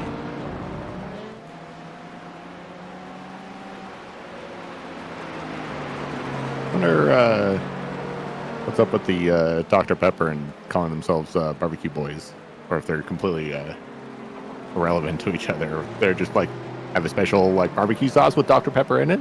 Who knows? That sounds disgusting. I love Dr. Pepper, and that sounds disgusting. Although the barbecue, the beans thing does sound pretty good. All right, we're back to racing. Really? Oh man. Nope, we're not back to racing. It's still yellow. Okay. Oh, you know what? The yellow shut off. So next lap is going to be us going back to racing. My bad. That's right. They did go a little bit faster here, though. But see, this is the problem. Is the driver ahead is a GT3, and he's going to have to keep pace with these LMP2s. And John Rice was getting a good margin. And are they going to have to let? Is there going to be like some order, some shuffle they do, or is it going to restart like this? Because if it restarts like this, it's going to be okay. I mean, are we actually in the live? Yeah. Okay. I'm just getting deja vu. Hitting it. Yeah, we're live. Okay, perfect.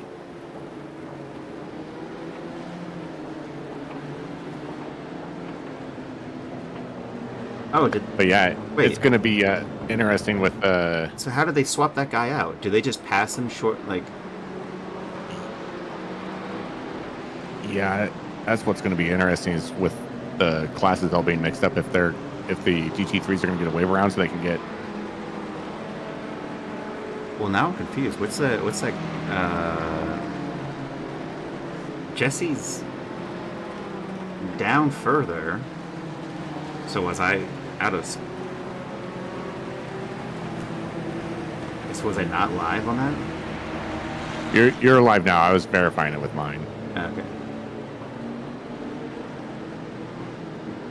So he's gone down the order, though. He was next to P1 in the LMP2 class, but now there's some drivers that are kind of just stuck where they're at.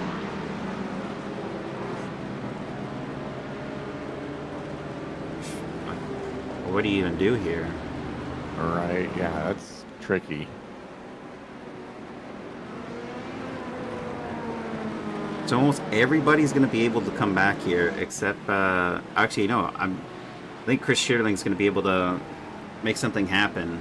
He's going through the carousel, and they're just halfway, almost done with the kink. So I think he's going to be able to catch back up, which makes this a really interesting race.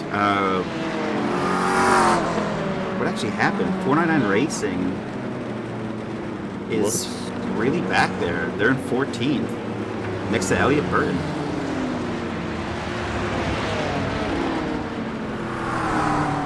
So,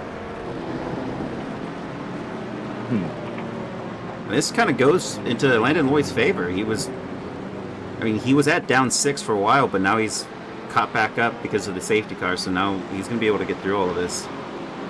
Ah, man, this is going to be this safety car is really going to do a number on on basically a leader who had a healthy margin to everyone around him. Oh, it says setup shop. Maloney setup shop. Didn't see that for the longest time. there's the green flag.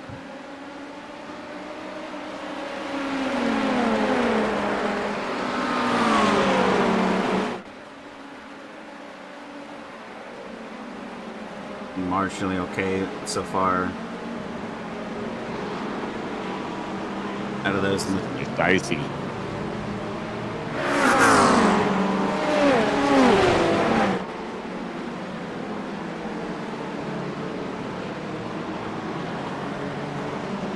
yeah, Craig Brick has 2 on the outside.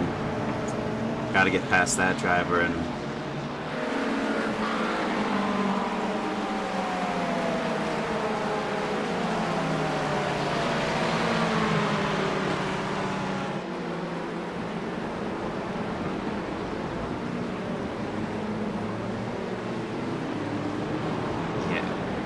Craig's got himself in a little bit of trouble here. He's got Bradley Sexton of 499 Racing and Elliot Burton right behind. And they're stuck because of 499 Racing of 498 of Todd Swanson is right there. Kind of hindering them ability to... okay, one's gotten by. Now the other gets through. So, ultimate, like, you don't want to start a restart like this because you have all these LMP2s jumping around. Not at all. And what's interesting is people are going to be going back in the pits here pretty soon.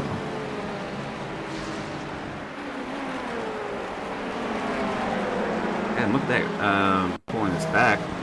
Like, Craig Brick loses 2 positions there when Bradley Sexton got by him, and then another Elliott as well.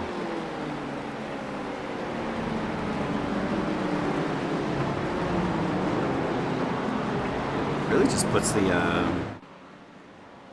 oh, there's Shane Larson of Papillon Racing 8. They were doing really well. 15 positions lost for them. That's unfortunate.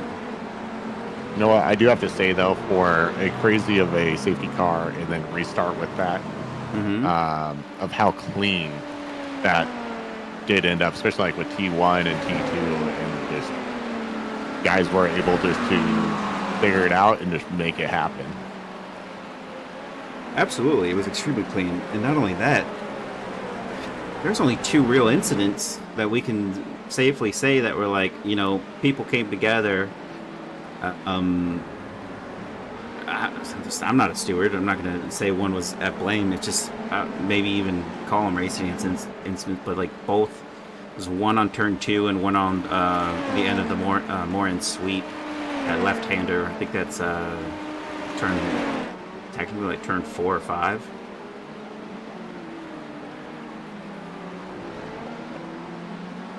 Yeah, it's overall been crazy clean. 53 or 4. I don't know if they called out the sweep to the right, actually at the corner, but it might be turn 3 or 4. Oh, yeah, the weird little sweep. I mean, you know, it's funny. It's turn 5 technically. I'm looking at the track, and like that's silly when they add the little bit of a kink. Gets it. Probably got stuck behind GT3 on restart. No. Whoa! And that is William Paisley, who is off, and he is beached. Not beached, but completely dead. He touched... Oh, man. Yep. It was basically the same thing we saw with that other driver. Is that Ethan Orr? I believe so, yeah, just a curbing. See where the 29 takes the corner. Stays off. Doesn't stay off. And it is all over for Arcadian Motorsports. Yeah, you hate to see it, folks. That's rough. That is the tricky game of rain.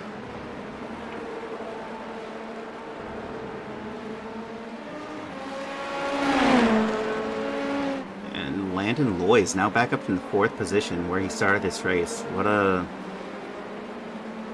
flip of the coin. Luck is on this man's side, and Prosciutto Punch Racing Sativa.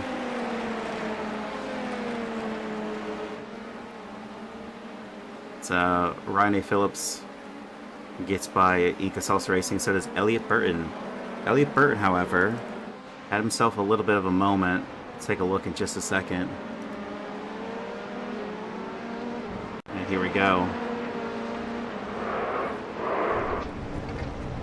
Wow, what a save. That's amazing. Yeah.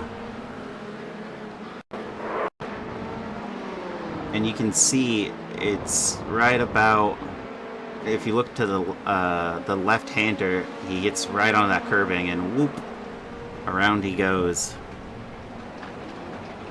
And he's back in this fight.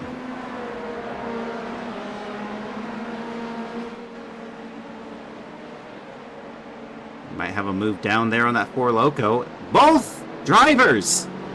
Wow.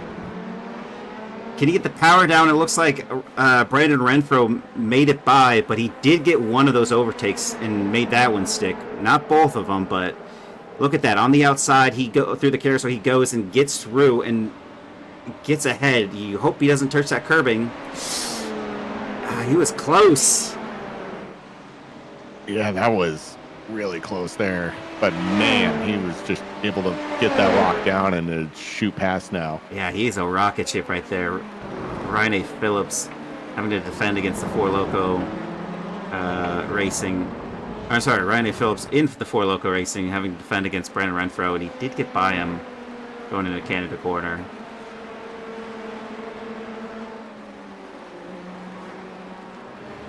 A driver we haven't talked about a lot. Talked about the team a couple times. Rodrigo Theory and Uno Dos Tres Racing. I want to keep saying Trace. It's I don't like what they did there. I mean, I do, but it's anyway. He's having a pretty good run of it. They're up 5 positions since they started this race. They didn't qualify that high up, so relatively well done for them. Dylan Maroney is just ahead. And that is in the Gentleman's Cup LMP2 that's ahead. So not racing for class position, but they are still racing for the overall. Yeah, that's awesome. I mean, Dylan Maroney is one of those guys that it just seems like the fire's just been lit under him the last few months, and he's just been improving like crazy lately. And Christopher Chitterling in the Little Lugnuts team is got Tyler Kokeko of 212 on the inside. He goes, but 212 keeps it ahead. The GT3s are now kind of coming back into form when they were all stacked together. One of them, including Gio Gonzalez, who went into the pits, came out of the pits, and look, I thought he went in the pits. It says lap 14. Oh, that's what it is. He hasn't gone in the pits just yet, but Derek Heiberger did. So that's why he's taken over as the race leader for the GT3 class.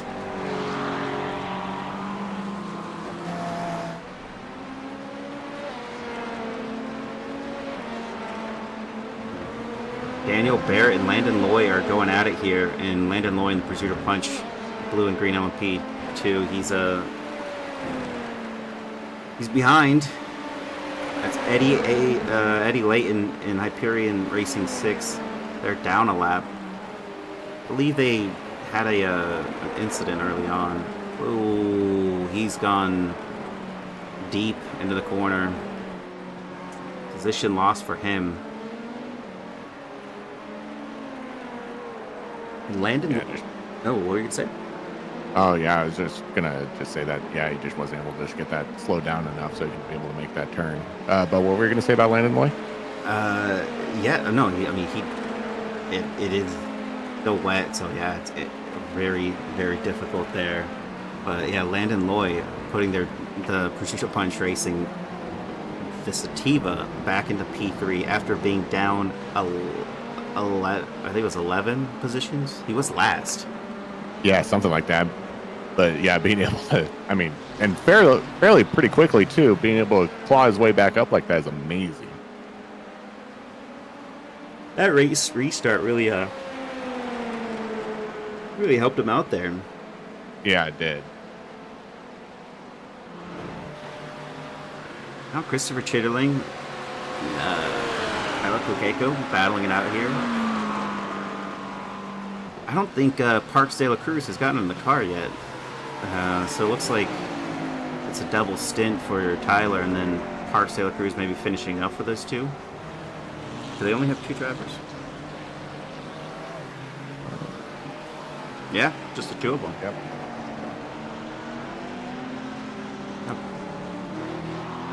You can see the pools forming here.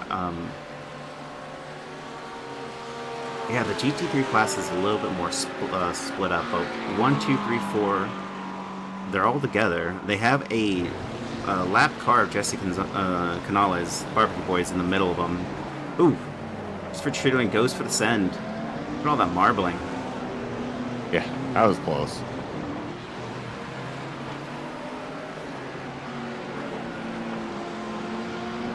Tyler just had to wiggle out there a little bit.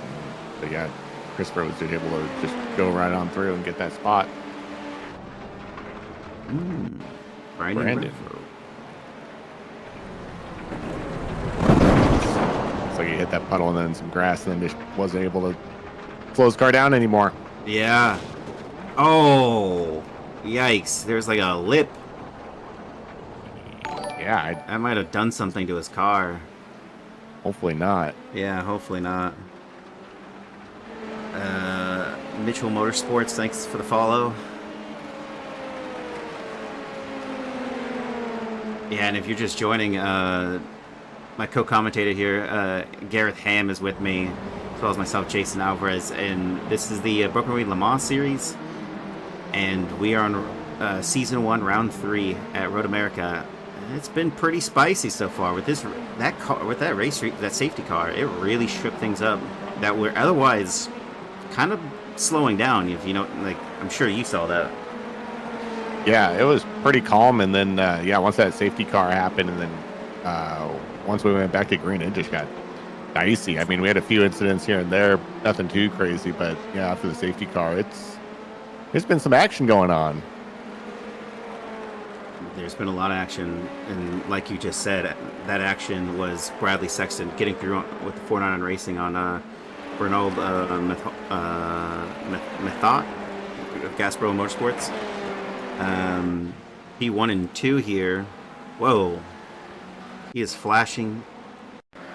Okay, we'll take a look here. He is ahead. Oh, he just lost the rear bit. Yeah. Very unfortunate. You know what Derek Heiberg is saying? We take those. Yeah. Maybe he's just a little frustrated, but like, yeah, flashing your lights, and the other guy was not even involved in that.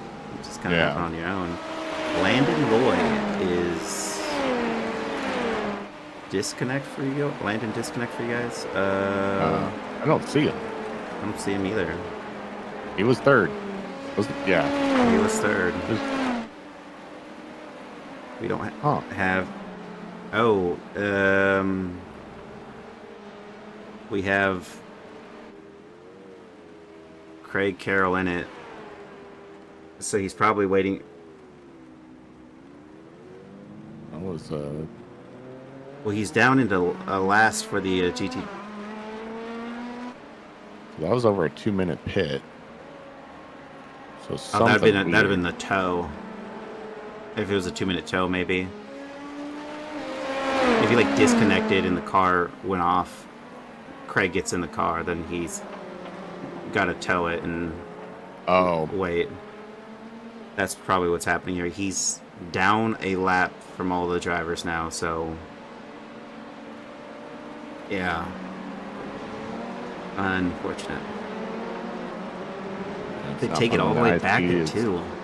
Yeah, especially. Yeah, exactly. I mean, when you guys are third, and then all of a sudden now you're just in the back of the pack. ISP's playing games with you at that point. That is truly unfortunate.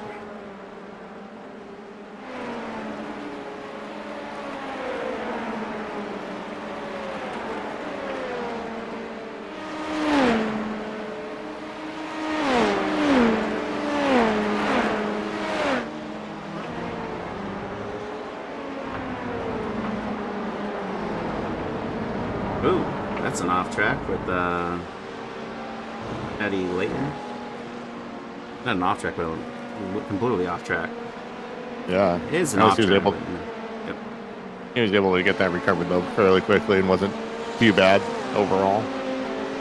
Yeah, I mean he's also a lap down. I'm kind of curious, like what the difference from.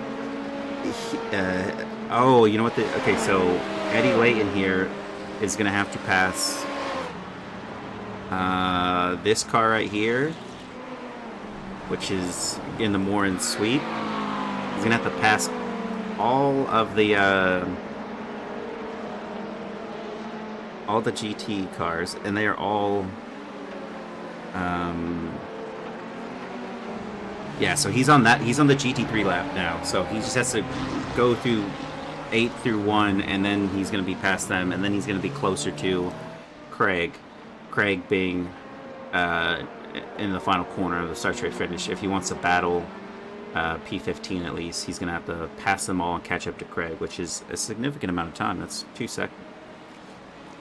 Yeah, 2 full sectors. That's quite a lot to ask, and we are currently at 43 minutes left of this race right now. Oh my, yikes! What just happened? I was looking away for a moment at my other monitor. All right, it was after the carousel and into the kink. We've seen a couple of these happen. The kink has taken some lives. He's already felt like it was squirrely. Yeah, I lost it on entry and... Whoa, good reaction there. Points. Yeah, and he's trying to take it off track for these guys. That is frustrating for sure. First thing about endurance racing is just survive. Yep. It isn't raining anymore, it's just wet. I guess that's the good news. But the spray is probably still significant, yeah? Yeah, it's still pretty in there. So, yeah, people are still having a hard time just trying to... Yeah, it's really hard to see when you're getting closer to someone. Just that kind of rooster tail going on.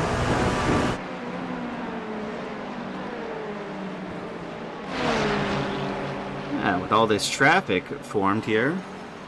Oh, it's Andrew Decky in the wall. Not too bad though. Bone Killer Racing's in P1 right now, and they are blinking. It's a 499 racing driver in the separate class trying to get by, or trying to let him by. Read my 4 steps to endurance racing guide. I have a $99 class available as well. DM you. Just 4 steps, huh? You know, John Rice has done this twice now. Was it? No, actually, no. It was the. Sorry. That would have been his first time for me. But the other car that looks like his car, the Dissident's car, that's in P4, they have done that through the carousel as well. And speaking of carousel, they're going through it. If they take this, well, this go around, yeah. 99 an hour. Rodrigo Theory. Now up to 499 Racing's Bradley Sexton. Bradley? No, go ahead with that. I was going to say Bradley, the pit on lap 36, so it's not really for position, so to speak, because he's going to have to pit anyway. Yeah. Yeah. And what were we going to say? Actually, I want to change it up a little bit. We have Peter Petrucci here with Four Local Racing with us. Peter, what have you been seeing out there, and what have you guys been doing? Because there's been a lot going on, especially with the rain, the safety car, and everything like that. So once the safety car came out, we pretty much decided to try and pit a little early, get some more fuel. Didn't really see anyone else ahead of us do that, so we're hoping to kind of be able to run that a little bit further on, especially with the rain and the fuel, being able to run just a slightly longer stint because we're not using as much fuel per stint, hoping that'll help us out. But pretty much our main goal right now is just to catch, who is it? Draft Punk Silver. I think they're the car we're trying to race for P1 in class. Well, that's kind of our ultimate goal. It's been pretty dry or not dry, but kind of boring by us, just kind of lapping at this point, trying to catch everybody. But that restart was a little hectic, that's for sure. Yeah, that was a very hectic restart. It was hard to see what exactly was going on. Can you fill us in a little bit of what the kind of communication that was being had down on the track? So for me and Phillips, at least, I was just kind of trying to look ahead, following the front packs as they were go through each turn, and keeping an eye out for pretty much any sort of major incident or cars kind of jutting out of the line in front of us, just kind of let him know, because with all the spray, if something big did happen, you're not going to see it until it's too late. Yeah, that's one of the really hard things. I mean, the kind of rooster tail that's being shot out from these cars, I mean, trying to make a pass or anything, your vision is just shot from that. I do not have any jealousy for Ryan being in the car right now. I would not want to be in his shoes. The rain's one thing, being in other people's spray is just so much worse, and he can have fun with that all he wants. Yeah, absolutely. Got one last question for you. What was your guys' strategies with taking, or I should say, when to take your wet tires and get those put on towards the beginning of the race? So at the start of the race, I mean, it kind of boiled down to our whole setup. We started off with a high downforce setup just because we thought it would be more helpful in the rain, and I think it has. I've been monitoring some of the other cars' lap times. Obviously, it's going to vary with traffic and whatnot, but I think we've been slowly catching some of the cars in front of us, which has been really helpful with that. But also, once we saw the first couple cars come in and take wet tires, as well as once the slicks started biting down in on the water to try and gain some sort of grip in both turn one and the carousel, we knew that was kind of the time to come in. Yeah, no, absolutely. Well, hey, thanks for oh, sorry, Jason, did you have any questions? I just have one question. You guys just passed Draft Punk Silver. They're now in 10th, it looks like, and you guys are down up into 7th. So you retook in that Gentleman's Cup P1 right now. But with that said, is Ryan gonna stay in the car for the remainder of this and just do the last fuel stop and go to the end? Or are you gonna hop in? I might hop back in the car. I did do the first 30 minutes of the race and then gave it back over to him. He's generally the better of the two of us when it comes to wet conditions. So now I think our goal is just to try and capitalize on the speed we have. Hopefully we can pull away. And when we do stop in for fuel, hopefully we'll have gained enough that we'll come back out in front of them. We're just going to have to try and gauge the track over the next couple laps and see if there will be a time when dries become an option again, because then it might be advantageous to put those back on. So a lot of strategy calls, and hopefully the risks will come into rewards. Absolutely. Well, good luck to you guys. It was nice seeing your guys' battles out there on track so far, and hopefully see you guys back here on the podium if you in the commentating booth for the win if you do get it. I am hoping so, but I think we can do it. I have full faith in Phillips right now. Absolutely. Awesome. Thanks. All right, Thank you. guys. We appreciate it. Good luck out there. Good luck. Thank you. Yeah, and I mean, for a second there, I was thinking, Red Silver was 4th, and they were in 10th, and the split was, I don't know, somewhere in the odds of like 18 seconds, 20 seconds, but it's almost close to a pit stop. But yeah, no, they're back in it. They're back in the fight. Same with Elliot Burt here. He's also he pit early as well, so this might be one of those he's not going to pit in sequence with some of the other drivers that are gone into the pit lane right now. Yeah, it'll be really interesting to see. And I mean, he's just trying to capitalize as much as he can right now and just trying to regain as many positions as he can from all the other stuff that's been going on track for him. I agree. You think this is a drive-through penalty? Yes, it is. Yep. Oh, Yeah, you got a drive-through. I was like, oh, he already went on the pit. Oh, full tires there. always a little dicey. Oh. Someone lost it up there.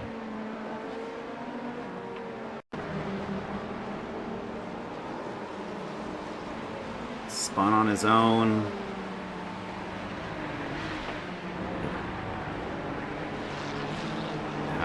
You hate to see it. STRE Orange was P1 at one point. They they were P2 for a long time. They got up to P1, and then a little bit of a spin here. I'm trying to see, they're in P6 off that. They did just pit. We have we have Hyperion Racing 7 and Hyperion Racing 9 have not pit. Same with Little Lugnuts of Christopher Chaterling. But where is the next closest?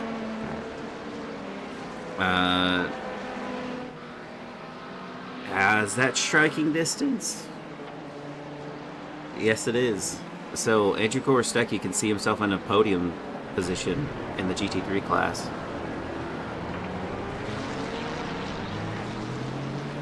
Yeah, he's got some ground to make up, but it is possible. Oof, Alex Walker. Another off track there. Yeah, when struggling with the wet conditions, he's gone off track a couple of times, and yeah, he's trying to make a move here. Look at that. Chris Lambeth taking the seat for the Bush's Big Endurance Racing. And that said, he's going to get out and possibly stay ahead of Daniel Barrett. He did have that drive-through penalty, so this actually was... Yeah, look, you can see him in the background there. He gets by, or he stays ahead, but stays in P6, up still 5 positions. Good result overall for them, I would say. Especially with that drive-through penalty, really helped out. I mean, yeah, without that drive-through penalty, he would have gone straight by him, unfortunately. Yeah, and I'm curious with that drive-through penalty, if that was due to speeding in pits or if that was actually just racking up enough incident points from off-tracks and stuff to warrant that. Isn't it your first... Do you say if you're... After your first 16, it's a drive-through, and then you get like X amount more, and then it's a little bit more of an increase. 25 for the Le Mans series, and then 5 after that is a drive-through. Wow. I wonder. We should ask one of the. That driver, how many incident points have they racked up? Yeah. Look at that, Turner Stroll. He's having a kind of a hard time. We've seen him off track a couple of times now, and he is taken over once they did their pit stop. And while I was talking and not paying attention at all, these two were battling it out before the kink. Daniel Barrett is pretty rapid, I'd say. Yeah, and I think some of that coins up to the thing of Chris Lambeth being on an out lap right now and still on colder tires. Very true. There's probably not having enough traction to get out and really put it down. Oh, there's another one. Who is that? Craig Burke. Yeah, Craig Brick just spun it. Not that bad though. He's keeping it out of the wall. There's been a lot of just kind of big throws out there, but nothing, or not a lot hitting the walls and creating massive damage. We've seen our fair share of those, but in the grand scheme of things, I mean, most of the time when you are spinning out that fast, you're hitting a wall, and a lot of these guys have been able to just keep it on the grass and just get right back into it. Yeah, they're saving it. They're saving it in places where you don't even think you're going to be able to save it with how high of a speed you're going in, like Canada corner. The fact that one of those LMP2s lost it on entry, broke in the wet, locked their tires, their rears, and just dug right into the dirt like that, the sand. Didn't go into the wall, turned it around, and were just fine. It's like that's when you know you just have luck plus skill coming together. Yeah, it's nice that Road America has some big open spots like that you're just able to just make that happen. With a lot of luck, though, just like you said. There's a little bit of an off track there for Alex Warkris, getting it back out there.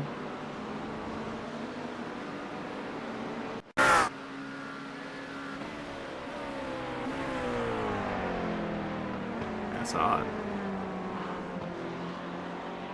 Him just leaving the pits? Did you see? Yeah, it said he crashed, but nothing happened there. Ooh. Christopher Chairling. That's front damage. Yeah, but not that bad, all things considered. Look at that. And he's... Oh, shit. Oh, my gosh. That is... so scary. That's extremely scary, especially in a tight spot like that on the track. There's not a lot of room to go. Yeah, I feel like that is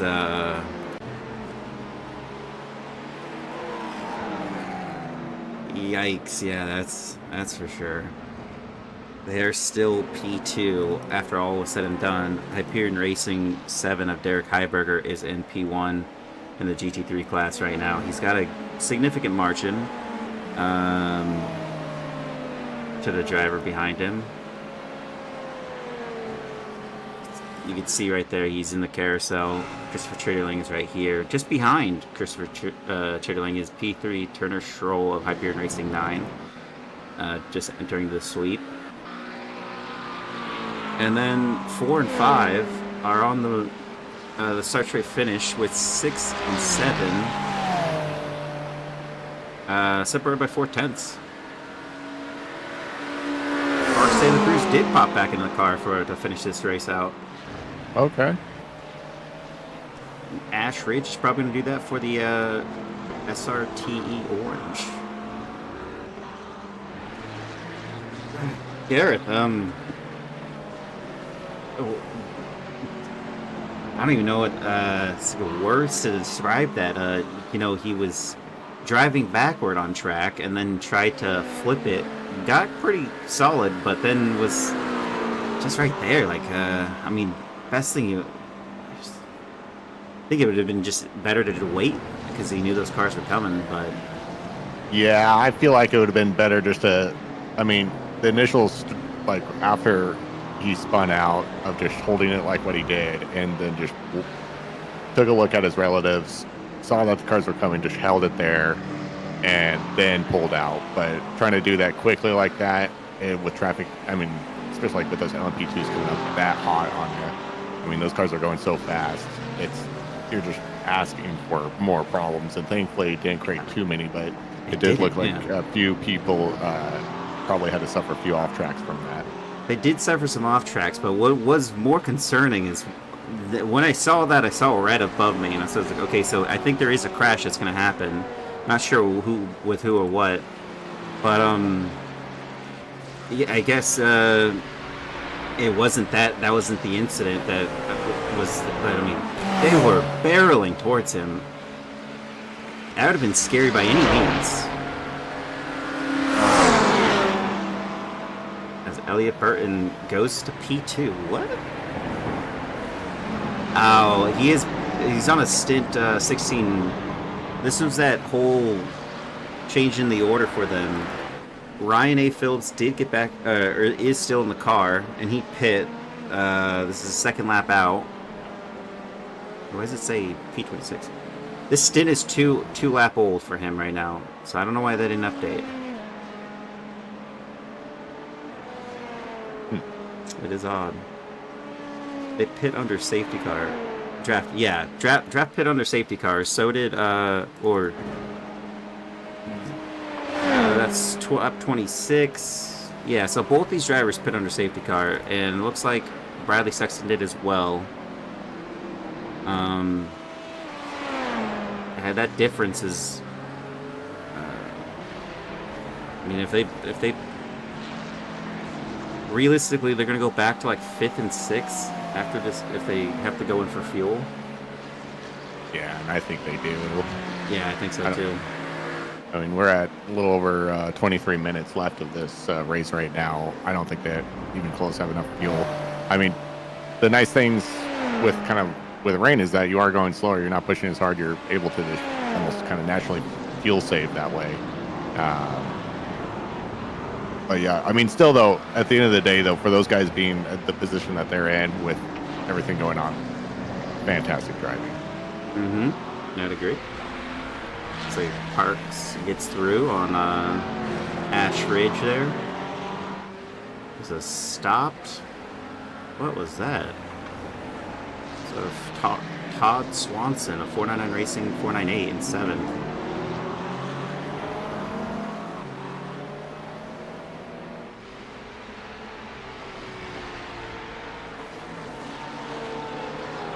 Yeah, that one was a weird one. Oh. Oof. Oh. Curbing. Yeah. Not that bad, all things considered. I thought he was going to collect Elliott there for a second. Yeah, that's what I was expecting too. Pretty decent rejoin, all things considered.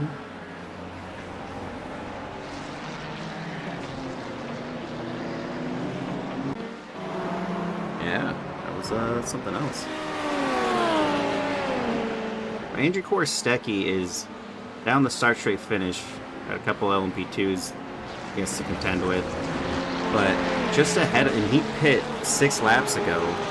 At Piran Racing, Turner Stroll is down the mooring sweep, so front stretch, back stretch, straight, not that much of a difference there. 13 point. Actually, it's probably not going to show it, but the margin is pretty good. I think it's 15 seconds. These guys, maybe, no. I think it's 30. I think it might be closer to 20 or 30 seconds.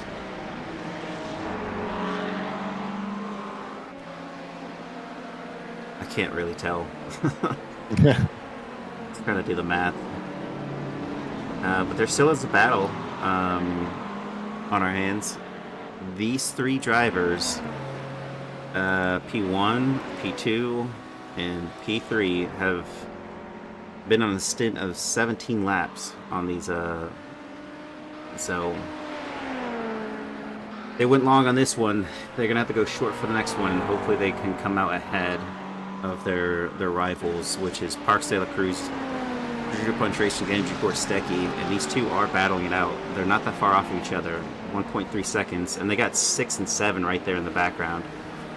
So the GT3s at the end of this race will be going down to the wire, more than likely. And their pit stops are very short, 20, 20-something seconds. They Yeah, did have it's this. Oh, sorry. You go. I was just gonna say, yeah, just doing a quick splash and dash and just getting right back out there with their pit stops being so short. But sorry, go ahead. No, yeah, you're right. And they just pit for wets. That's why we're not seeing the reflective times that they were going to need for when they go in for that splash and dash.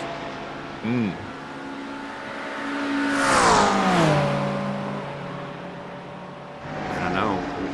Would that be the route? But I can't be one to answer that one. But if it does get slick enough, the rain is gone and slick enough for slicks, but it's going to have one optimal line. And you're going to have to find that every time. And so passing people is going to be very dicey on the what parts of the track. Especially, you mentioned you can't look at any of that curbing. Yeah, you just basically just want to treat that curbing as black death. Basically, just like it, you're just going to go into a pit and just get spun. Think about it. Absolutely. And there goes Todd Swanson on Ash Ridge there. They got the move down before they even were done with this straight, but well in hand. Oh.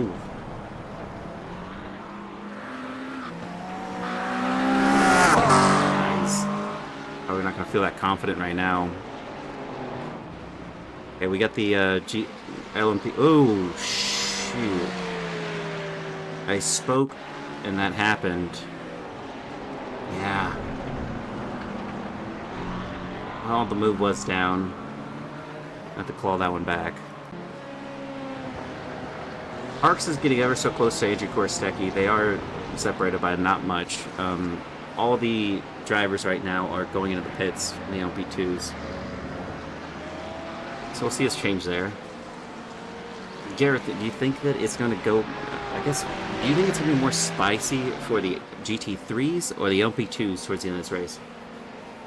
Ooh, that is a hard one to gauge. I mean, just trying to look and see where people's relatives are. I mean, it looks like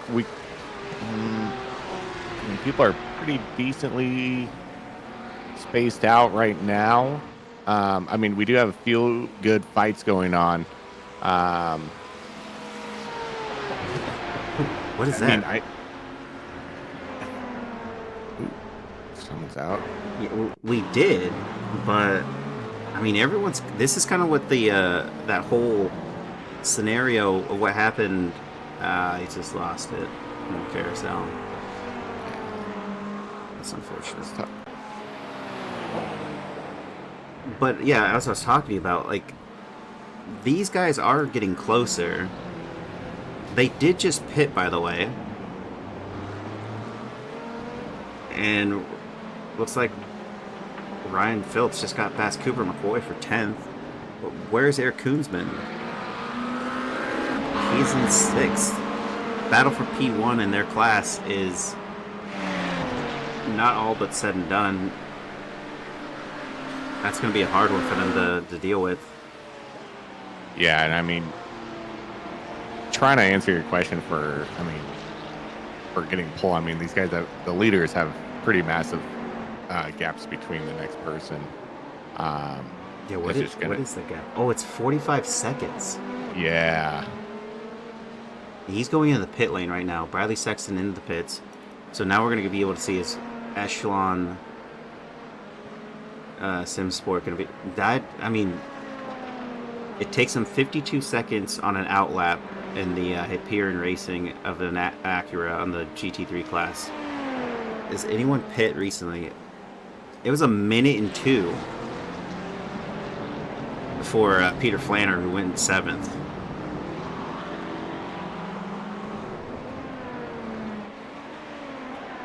He's barely getting into his pit box. Oh, and he's down those little sweeps. Well, it's said and done for him. Who's that? Oh, is that the Dissidents? They're down in 11th? Man, what? Oh, and he's going into the pit lane. That's what's hard to gauge right now is that there's still quite a few people that need to come in and pit, and Things could get thrown around pretty good. You're right. And look at that. That 102 was not representative because Bradley Sexton's 499 Racing did a 54.4.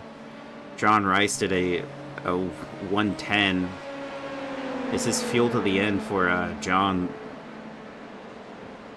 They could get lucky. Or is it drive-through like it's McDonald's? Do you think it's another drive-through? No, this one's a pit stop.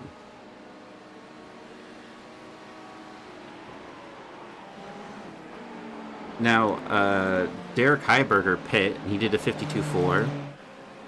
And Chris Schitterling just got out there and he pit for a 47.7. Parks De La Cruz did pop back up in P3, and so Prosciutto Punch Racing also into 4th. SRT Orange in 5th. That Hyperion Racing is in 6th now, and it just pit. And then 499 Racing at Todd Swanson is, yeah. I don't know if they have fueled at the end here. He's been on a stint at, for 10. Actually, probably he has fuel for to the end.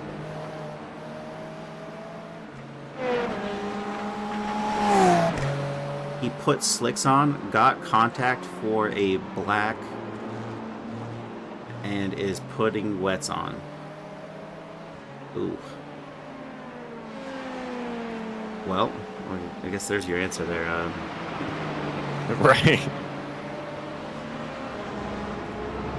You know what? I think it's going to go down to the LP2s. Yeah, it's sure shaping up to be that way right now. Only Lars Tiehaus could just make this a little bit more spicy. And no, I'm just kidding. Don't. Jeez. We like cut one of them off real quick. No. It's 410 separating P1 and 2 in the LMP2 class. Same cannot be said for the other drivers. It's 44 sec. It's almost a minute over. If you can see on the GT3s, it is huge margins right now for everyone but Parks De La Cruz and Andrew Korsecki, who are in 3 and 4.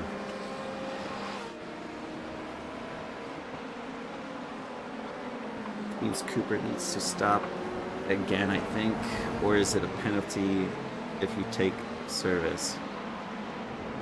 I don't know.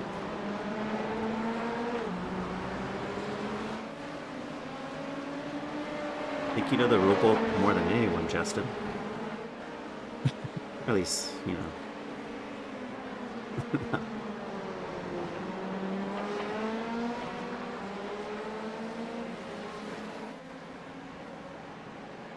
You know, that Speedville advertisements made me been thinking about some sausages, some links.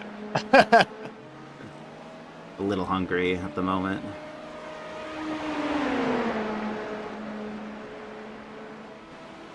Yeah, this track is full of food and sure. Cheese. Got the mission one, the sausage one. Yeah. That, and you have me and me, because mission is tortillas. Yep. And we got cheese and brat summer. I think brat is John going in. But John's just going for the defensive right now. Oh, he's gonna follow all the way with him. Wow, and he's spraying him. We're gonna hop on board with Bradley Sexton, 499 Racing, who's 3/10 off P1 in the LP2 class. We got 8 laps remaining. Just about 11 minutes left of the race. Oh, I might not even go to the end because that safety car, right? Yep. Yeah. It's gonna finish a couple laps before the race end.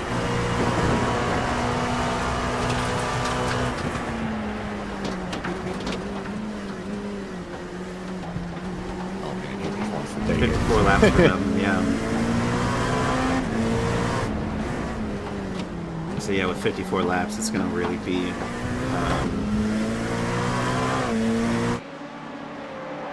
really something else. the Cooper McCoy, the distance, overtakes Alex Marquez before the kink there. Makes a move, gets himself into P13. And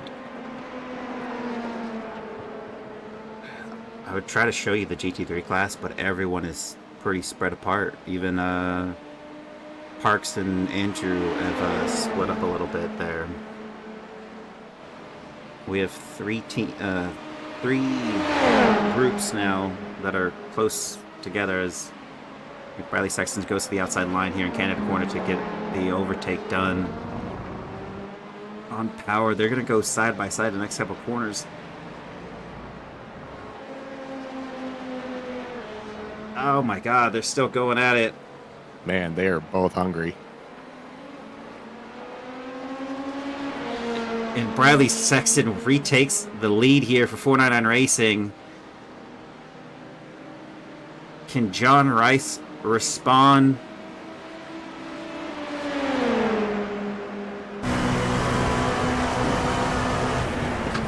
He's going to go for the outside line here.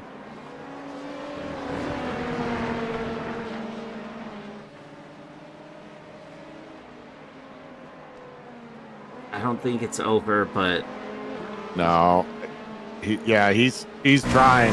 He's just trying to figure out how he can just try and get a little bit of advantage on him. I mean, the time is coming down quickly. I mean, we're less than 9 minutes now already. yeah, if it's 9 minutes, we're gonna definitely be like at that 54, as you were saying. It's gonna be something.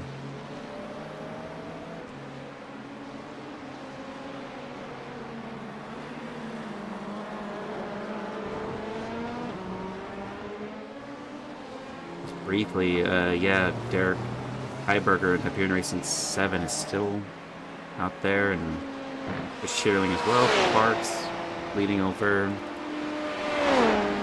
It looks like some of those GTs are actually lapped further back, but they're in the middle of everybody. Yeah, so that safety car really must have caught some people at the wrong moment. Not able to unlap yourself. Stuck behind the safety car, everyone else comes up behind you, now gaining a lap. Yeah.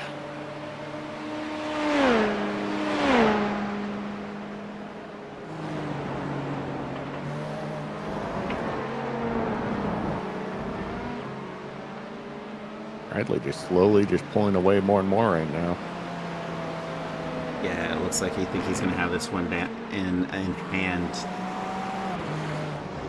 Uno Dos Trey's Racing of Trey Mistak has taken over the wheel from Rodrigo Theory, and they're up 7 positions, so I think they gained 1 or 2 when Trey in the wheel, behind the wheel. He's got Eric Koonsman ahead. Eric in 5th position has the 4 Loco Racing, something that they've been trying to fight for in that Gentleman's Cup too. Might go to the Draft Punk Silver here.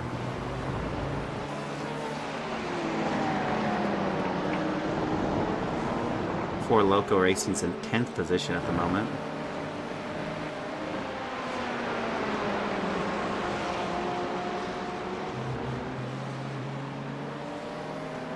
So is it gonna wait? Oh.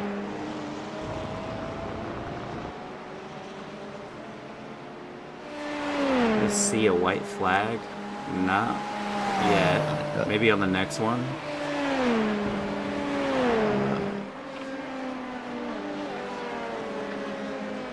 Might be the one after. We got 6 minutes and 17 seconds right now. Well, 6 minutes to go. Yep. All right.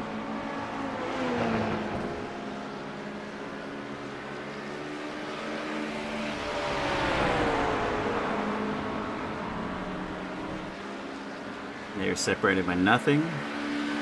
And Becky losing out of position on that little path to the kink. And Ash goes through to take 4th.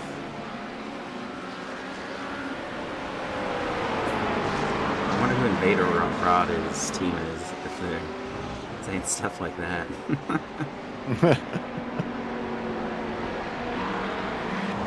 Lou's kind of handled in here. Echelon is lap traffic, and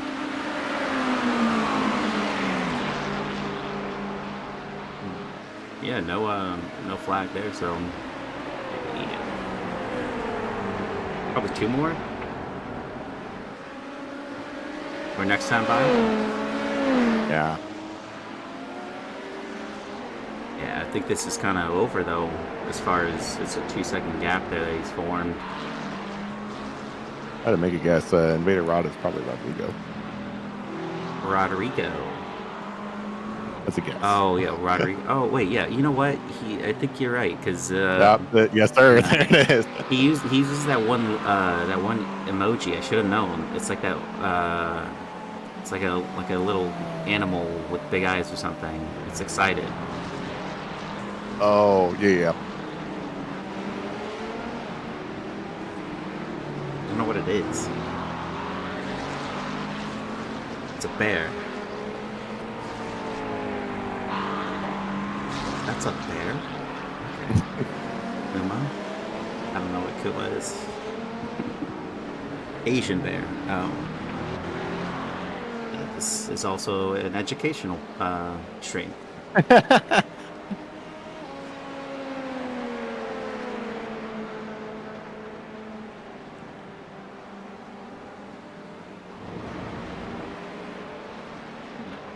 Justin, I don't trust anything you say. Yeah, I'm not. I know exactly. I was saying it in my brain before saying it out loud. I was like, yeah, no way am I saying that. Just looking at the relatives for the LMP2s. Mm-hmm. John Rice has lost a little bit of time between Bradley. Not a ton, but I mean, he was. You're not wrong. 8/10 of a second, now 1.3 and 4. Yeah, he was 2 seconds back, now he's 1.3, but they are going to go another round for at least the white flag. So it's 5 laps to go, but it's going to go one more. This and then one more.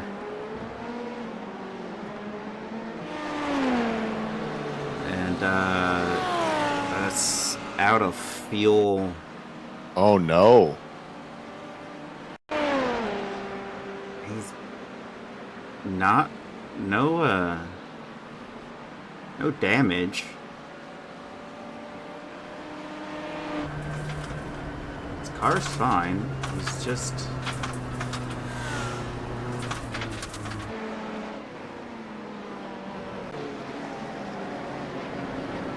he's got no fuel.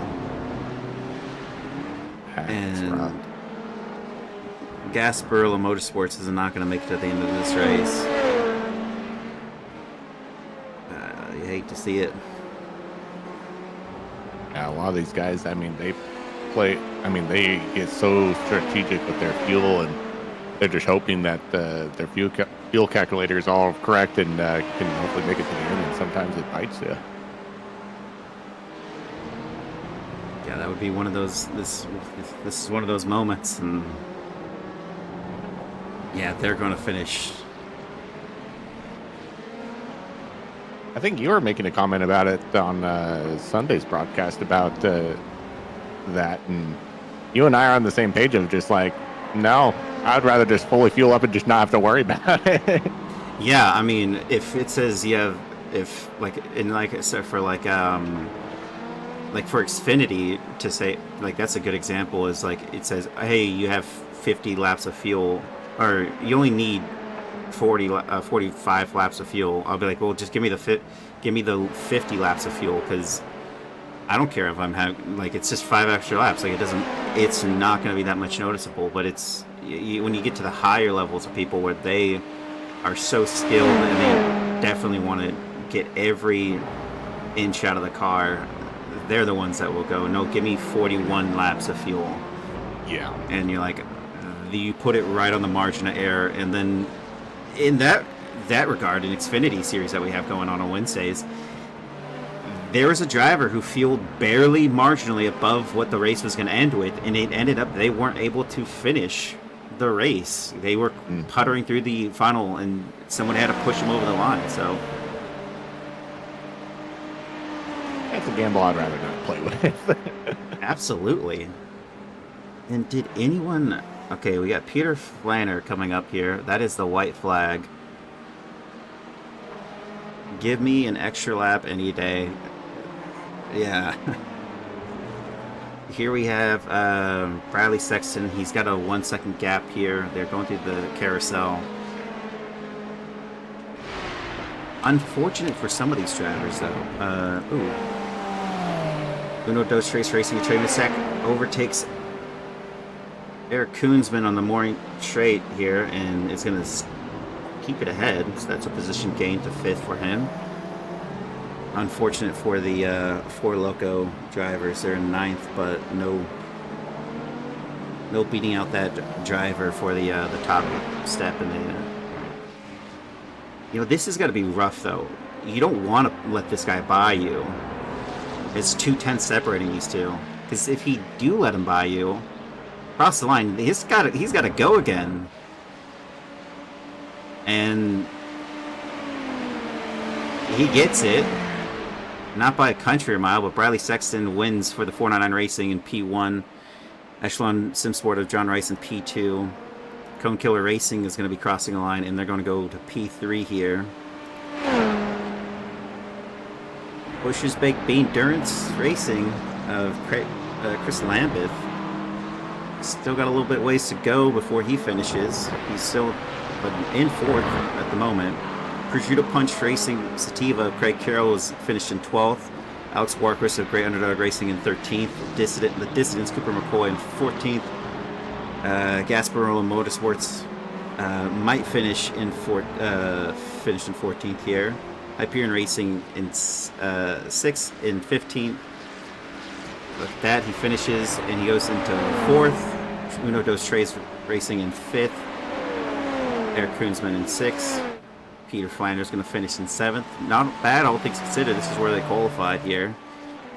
Craig Brick and Inca Salsa Racing. Again, not bad. He's spun many a times throughout this race. Not this driver. I mean, maybe this driver, but this team has had some complications, some bad luck. Yeah. But they're out there, and they're going to finish 8th if they complete this. Yeah. Absolutely phenomenal job with some of the circumstances that they were thrown. Absolutely. And Ryan A. Phillips, Four Loco Racing in 9th. Going over to Derek Heiberger, who finishes in 1st for the GT3 Pros. Little Lugnuts of Chris Schierling in 2nd. Parks de la Cruz of 212 Racing in 3rd. STRE Orange in 4th. And we know Prosciutto Punch Racing Indica Andrew Korsecki in 5th.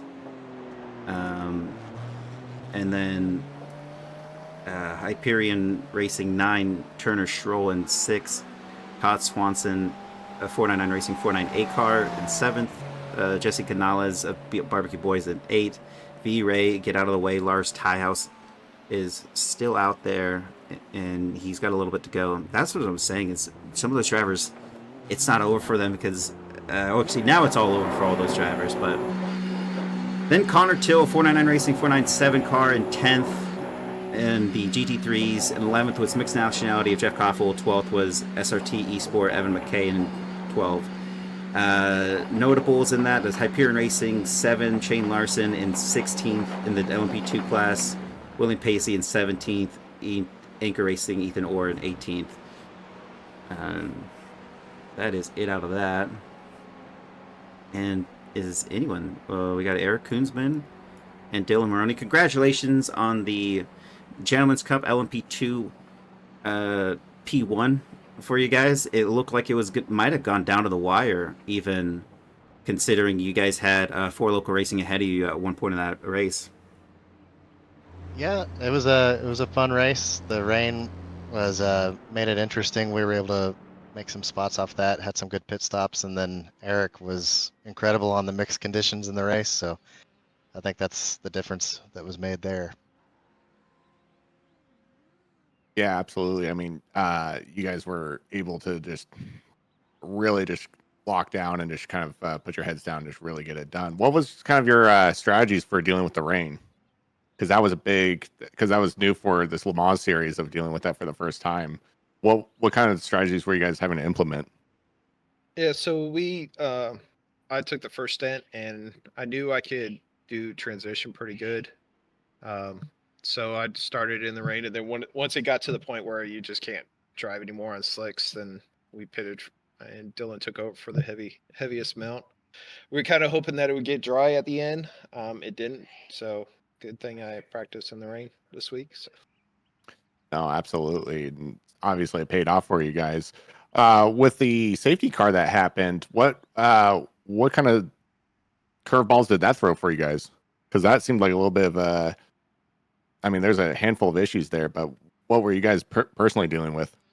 It was tricky because it was tempting to come in and get some extra fuel and some fresh rain tires, but we were kind of halfway through the rain stint. So I think the fuel savings that we had from the safety car is actually what was able to get us to a nice clean two stop.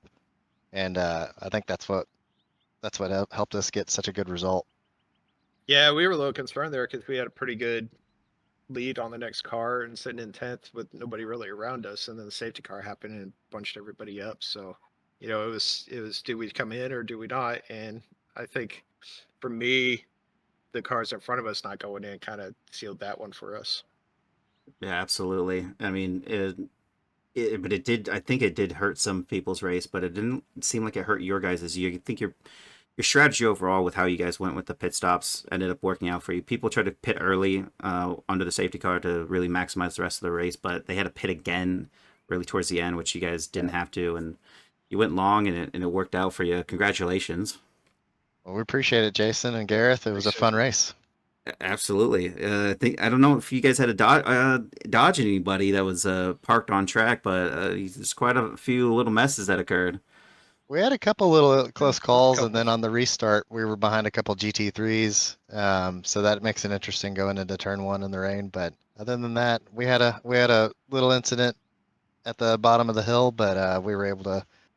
Eric was able to manage that pretty well and recovered us back to a good spot to where we could attack at the end.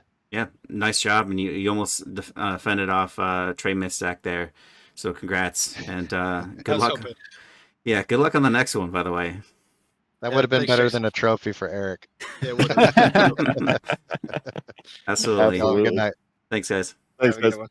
Thanks.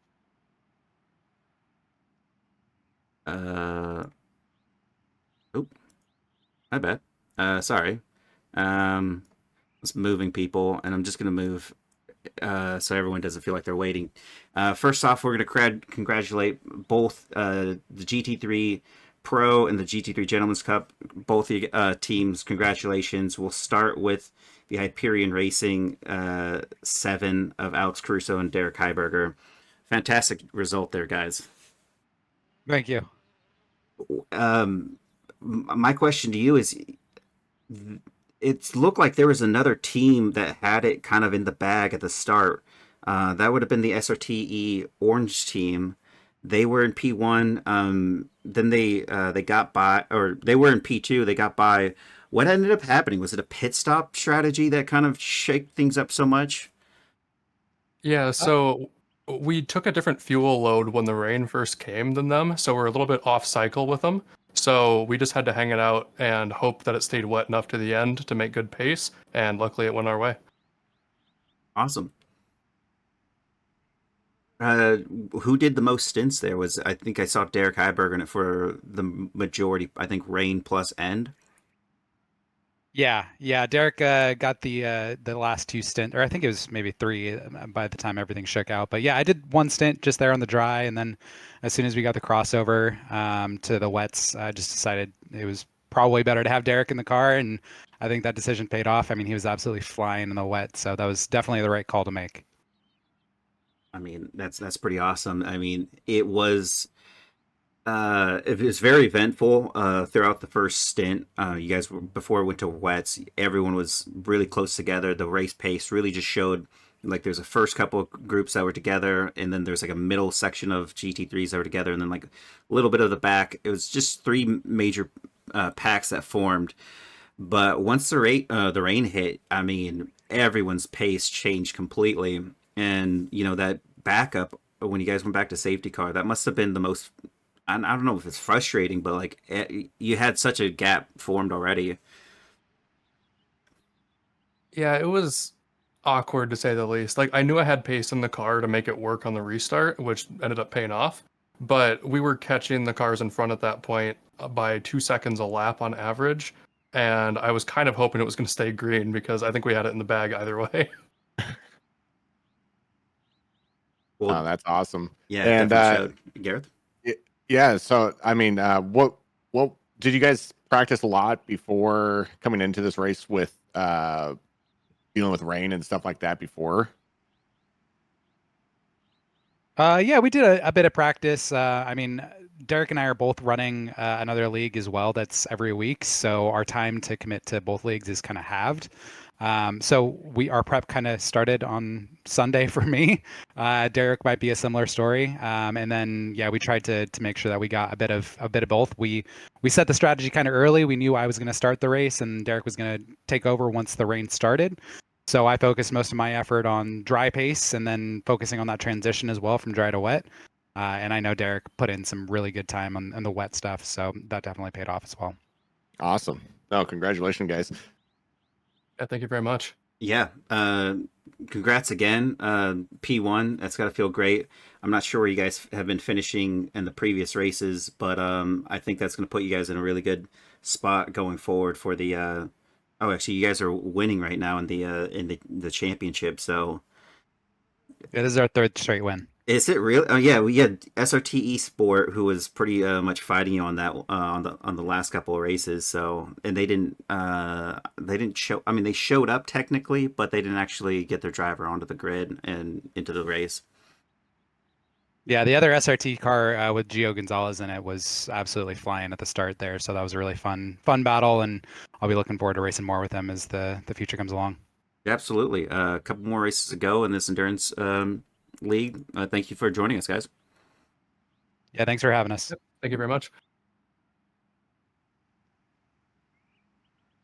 And Lars Hiles, Tom Smith, again, congratulations on that GT3 Gentlemen's Cup. We were really hoping to see another team come in and that has already been registered and show up and fight you guys for that title. But you guys are still out there. You're still putting in good, clean racing. I mean, I didn't see you guys spin once, and I was looking for them. I was looking for everybody that was making some errors in the rain.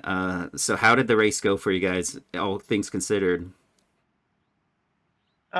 This was my first time racing in the rain, so a little bit nervous. I mean, I tried to put some practice in this past week, um, but yeah, just trying to just be very careful, be light on the pedals. I was a little nervous during some of the heavier rains when being overtaken by an LMP, hitting a puddle or going into a corner on the inside and sliding into them. So I was probably being overly cautious, and then I think our speed, we were a little, I was putting some slow lap times in during the heaviest parts of the rain. Probably seemed pretty slow, but I was just Everybody trying did. to be, Everybody yeah, was slowing significantly to say that. Like my timing data was saying that at one point in the heavy, everyone was going so slow that it registered everyone as they were driving too slow for what they should be doing. yeah, yeah. I mean, I think, went from a 2 minute 7 to like 2:30 something. But that was my biggest worry was just, I just wanted to be just tiptoe around the LMPs when they were passing. I didn't want to slide into them and cause any issues. Well, I mean, this might have been one of the cleanest races I've seen with in terms of the GT3s and the LMP2s being very much avoidance was very clear. most of the contact that did occur was actually, class on class scenarios that were happening. So I think overall it was extremely well done for the multi-class portion of it. And you guys, as long as you stayed predictable, I think it worked out in that regard. This is another win. I hope we get some teams and some drivers to show up for the next one. It looks like there is a team that was going to show up that to battle you guys for this Gentleman's Cup, but they will probably make it to the next one. They had a bout on this one, but another win. You count the ones you got. Exactly, Jason. I think we're just in it to chill and relax on Discord together and drive our laps. I think we're having a lot of fun, and I think today with the rain, I really enjoyed the change up. I really would love to see more of the rain kind of battles. So yeah, it was fantastic to see. I mean, one thing I will point out is in the Porsches when they're at the Nürburgring and this Sunday, I mean, that just happened. I mean, you were in some actual battles there, Lars, and I mean, it was fantastic to see how clean all you guys were in the Porsches. I think there was at one point 5 or 6 of you in the Porsches, all battling in the 40s, but still relevant battles because they were all very clean, respectful. Everyone was doing stuff that was wild. I still think that was some of the hardest racing and cleanest racing that occurred at that track on Sunday. It was fantastic to watch. Right. Yeah, I really enjoyed last Sunday too, and I think I'm getting more and more comfortable in that Porsche. So let's hope we can have more close racing. Absolutely. Garreth, anything to add? No, not really. No, just congratulations, guys. I mean, like what Jason was saying, it was super clean. It was a blast to watch you guys. Hopefully we can get some more contenders in for you guys or figure out some kind of change up. But overall, though, congratulations on the wins. And just keep on rocking it out there. And glad to hear that you guys are enjoying it. Yeah, cool. And thanks for another cool broadcast. Yeah, absolutely. Thank you. Mm-hmm. Well, thank you guys. See ya.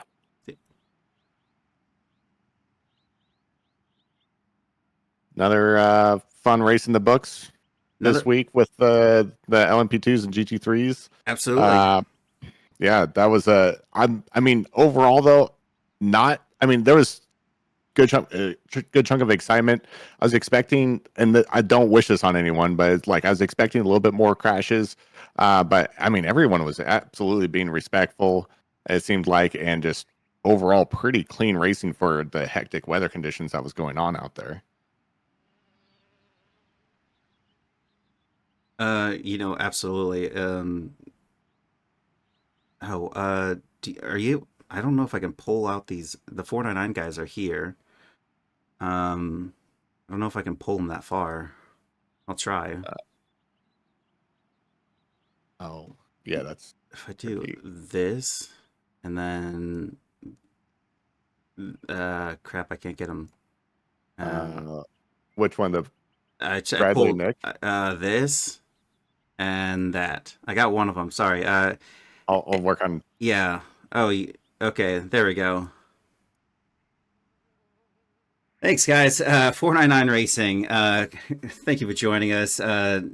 We have this stream cooldown so we can pull because I can't see that far up ahead. But Bradley Sexton, Nick Ebby, and Colin Arnold, fantastic racing out of you guys. You put it in towards the end there on Echelon Simsport and John Rice. I'm not sure who his teammate is, but really fantastic. Clean racing, great overtake on it for the win. That must have felt really well done in hand because you pulled a very good gap. The gap kind of came down on that final lap. Was that at all scary? Yeah, a little bit. Definitely was in the back of my mind. I think he got a better run through turn 1 and turn 3. And then as we started headed down to Canada corner, I saw him quite close in the mirror and saw that it was going to be really tight with our teammate in the GT3, but we definitely all made it through safely and great. And it definitely got a little worrying, but was confident we had it. Yeah, I mean, you confidence in there. You guys were, wrap it all the whole race. During the restart, that safety restart, were you at all concerned with how your lap kind of went away from you? Everyone was all bunched up again. You had some GT3s that were stuck in traffic that were like right next to the safety car. All that needed to get sorted out. Yeah, definitely a little worrying to just be bunched up behind everybody. But Nick and Colin made a great strategy call to pit us, so that way we'd have a shorter pit towards the end, and maybe if the conditions were right, be able to switch onto the dries. So um, I think being able to work through them and do it without any contact was imperative for our race to move forward. Yeah, absolutely, and it really paid off. It didn't actually pay off for a couple others that were trying that strategy. I'm not sure why, but a couple others just they had a pit kind of late to for some fuel, and it just really put them out of sync, and they weren't able to catch it back up. But I mean, it worked out for you guys, and yeah, you were battling out with you had Cone Killer racing around you, Sammy Otis, the other Otis and Matthew. They're all pretty rapid in their own right, and this is getting close. A lot of these battles were really extremely close, but pretty, I think, well in hand. I don't think the LMP2s had like full on contact with each other, from what I was, from what I recall. I know the GT3s did. I think the LMP2s were pretty respectful in that regard. Yeah, definitely. Sammy and Ryan were quite rapid, and same with the cars that we were battling in John, towards the end. So a lot of good racing today. Absolutely, and right at the end, it was probably the best. Really seeing that come together. The LMP2s really. I mean, you guys. There's so many different teams and groups of drivers that are so closely connected on their lap times, and it was really coming together right at the end to give us a little bit more excitement versus 40 something second gap that the GT3 had on his rival in P2. Garreth, anything to add? Yeah, I mean, it was like what Jason was saying, is like it was awesome watching you guys, especially right at the end. I mean, it got really close there. There's that GT3 that was just kind of right in your way that almost lost it for you guys, where you guys were just kind of caught up for a little bit. Did you guys have any like worry about that, or were you guys just like, okay, we can just continue and just move on? Briefly, it's always hard when you're in the car, and I mean, you kind of live in that moment for a little bit. So having great teammates like Colin and Nick to keep me level-headed while I was behind the wheel, I think is imperative. That's like Nick's peanut butter and jelly right there. He does really well at that. So yeah, again, I think it is easy to get a little worried about that, but I trusted my teammates that we were going to be all good through it. No, that's awesome. Do you guys do a lot of that just during the race, of just like kind of helping each other out? Whoever's not driving, the other guys are help spotting and kind of keeping an eye on each other? Yeah, absolutely. Trying to look at strategy calls, see, if anybody's coming in, and if it looks like their car's coming up, so they're changing tires, or if they're not. I mean, we stayed on the entire set of wets the entire race, and that was just purely based on how we felt through some of the practicing. And yeah, it's great to be able to have that communication and teammates that'll look out for you throughout the race. No, absolutely. And I mean, that kind of communication makes a world of difference, and glad that you guys have that and being able to rely on each other. I mean, that's huge, and just, yeah, it's awesome, and just great to hear that you guys are just able to have that kind of functionality and being able to just kind of rally behind each other. For sure. The team synergy within 499 Racing is unlike anything I've ever seen. It's great. It's also great with your sister teams, in the other class as well. I mean, they were close together for a while. I'd say a long bit of it. Right when the rain hit, both of them, I think, were in fourth and fifth at the time, in the GT3s, but they both spun in Canada corner. I was like, hey guys, I think it's time to get those wets on. And sure enough, they went right into the pits and both got wets on. But then the pace difference for them just kind of evened itself out, and they weren't able to stay close together again. But you guys definitely have 499 had some synergy out there that I've seen with the other teams, other like sister teams that people come in with, like the Hyperions, the Pax Oceani, the Draft Punks. You guys really got yourself a good group. definitely. It's a pleasure to race with a great group of people. Yeah, great. And thank you for joining the Broken Wing Le Mans series to show us how it's done. Absolutely. Well, thanks, guys, and congratulations on that P1. Hopefully, we see you next week in the next race in the same spot. Sounds good. Thanks, guys. Mm-hmm. Thank you, guys.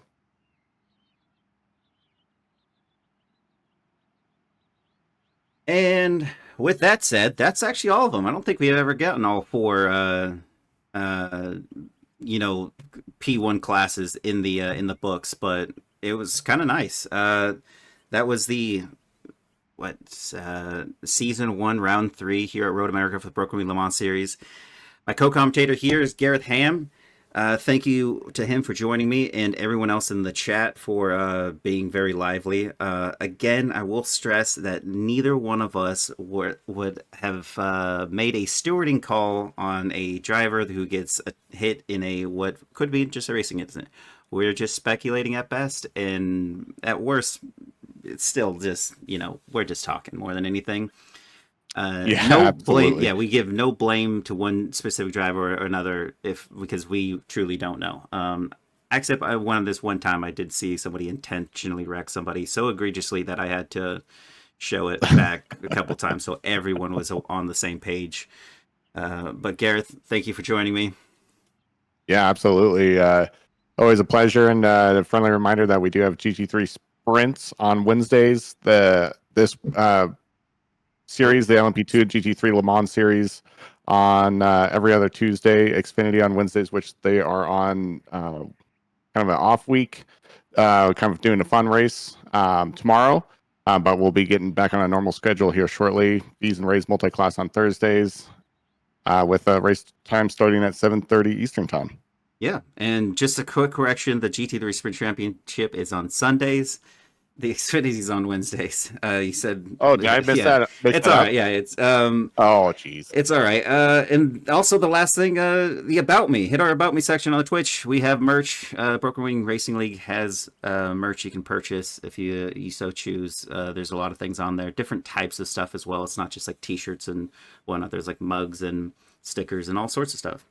So give it a look. And with that said, see everyone in chat. Thank you for joining us, and we're off. Have a good night, guys.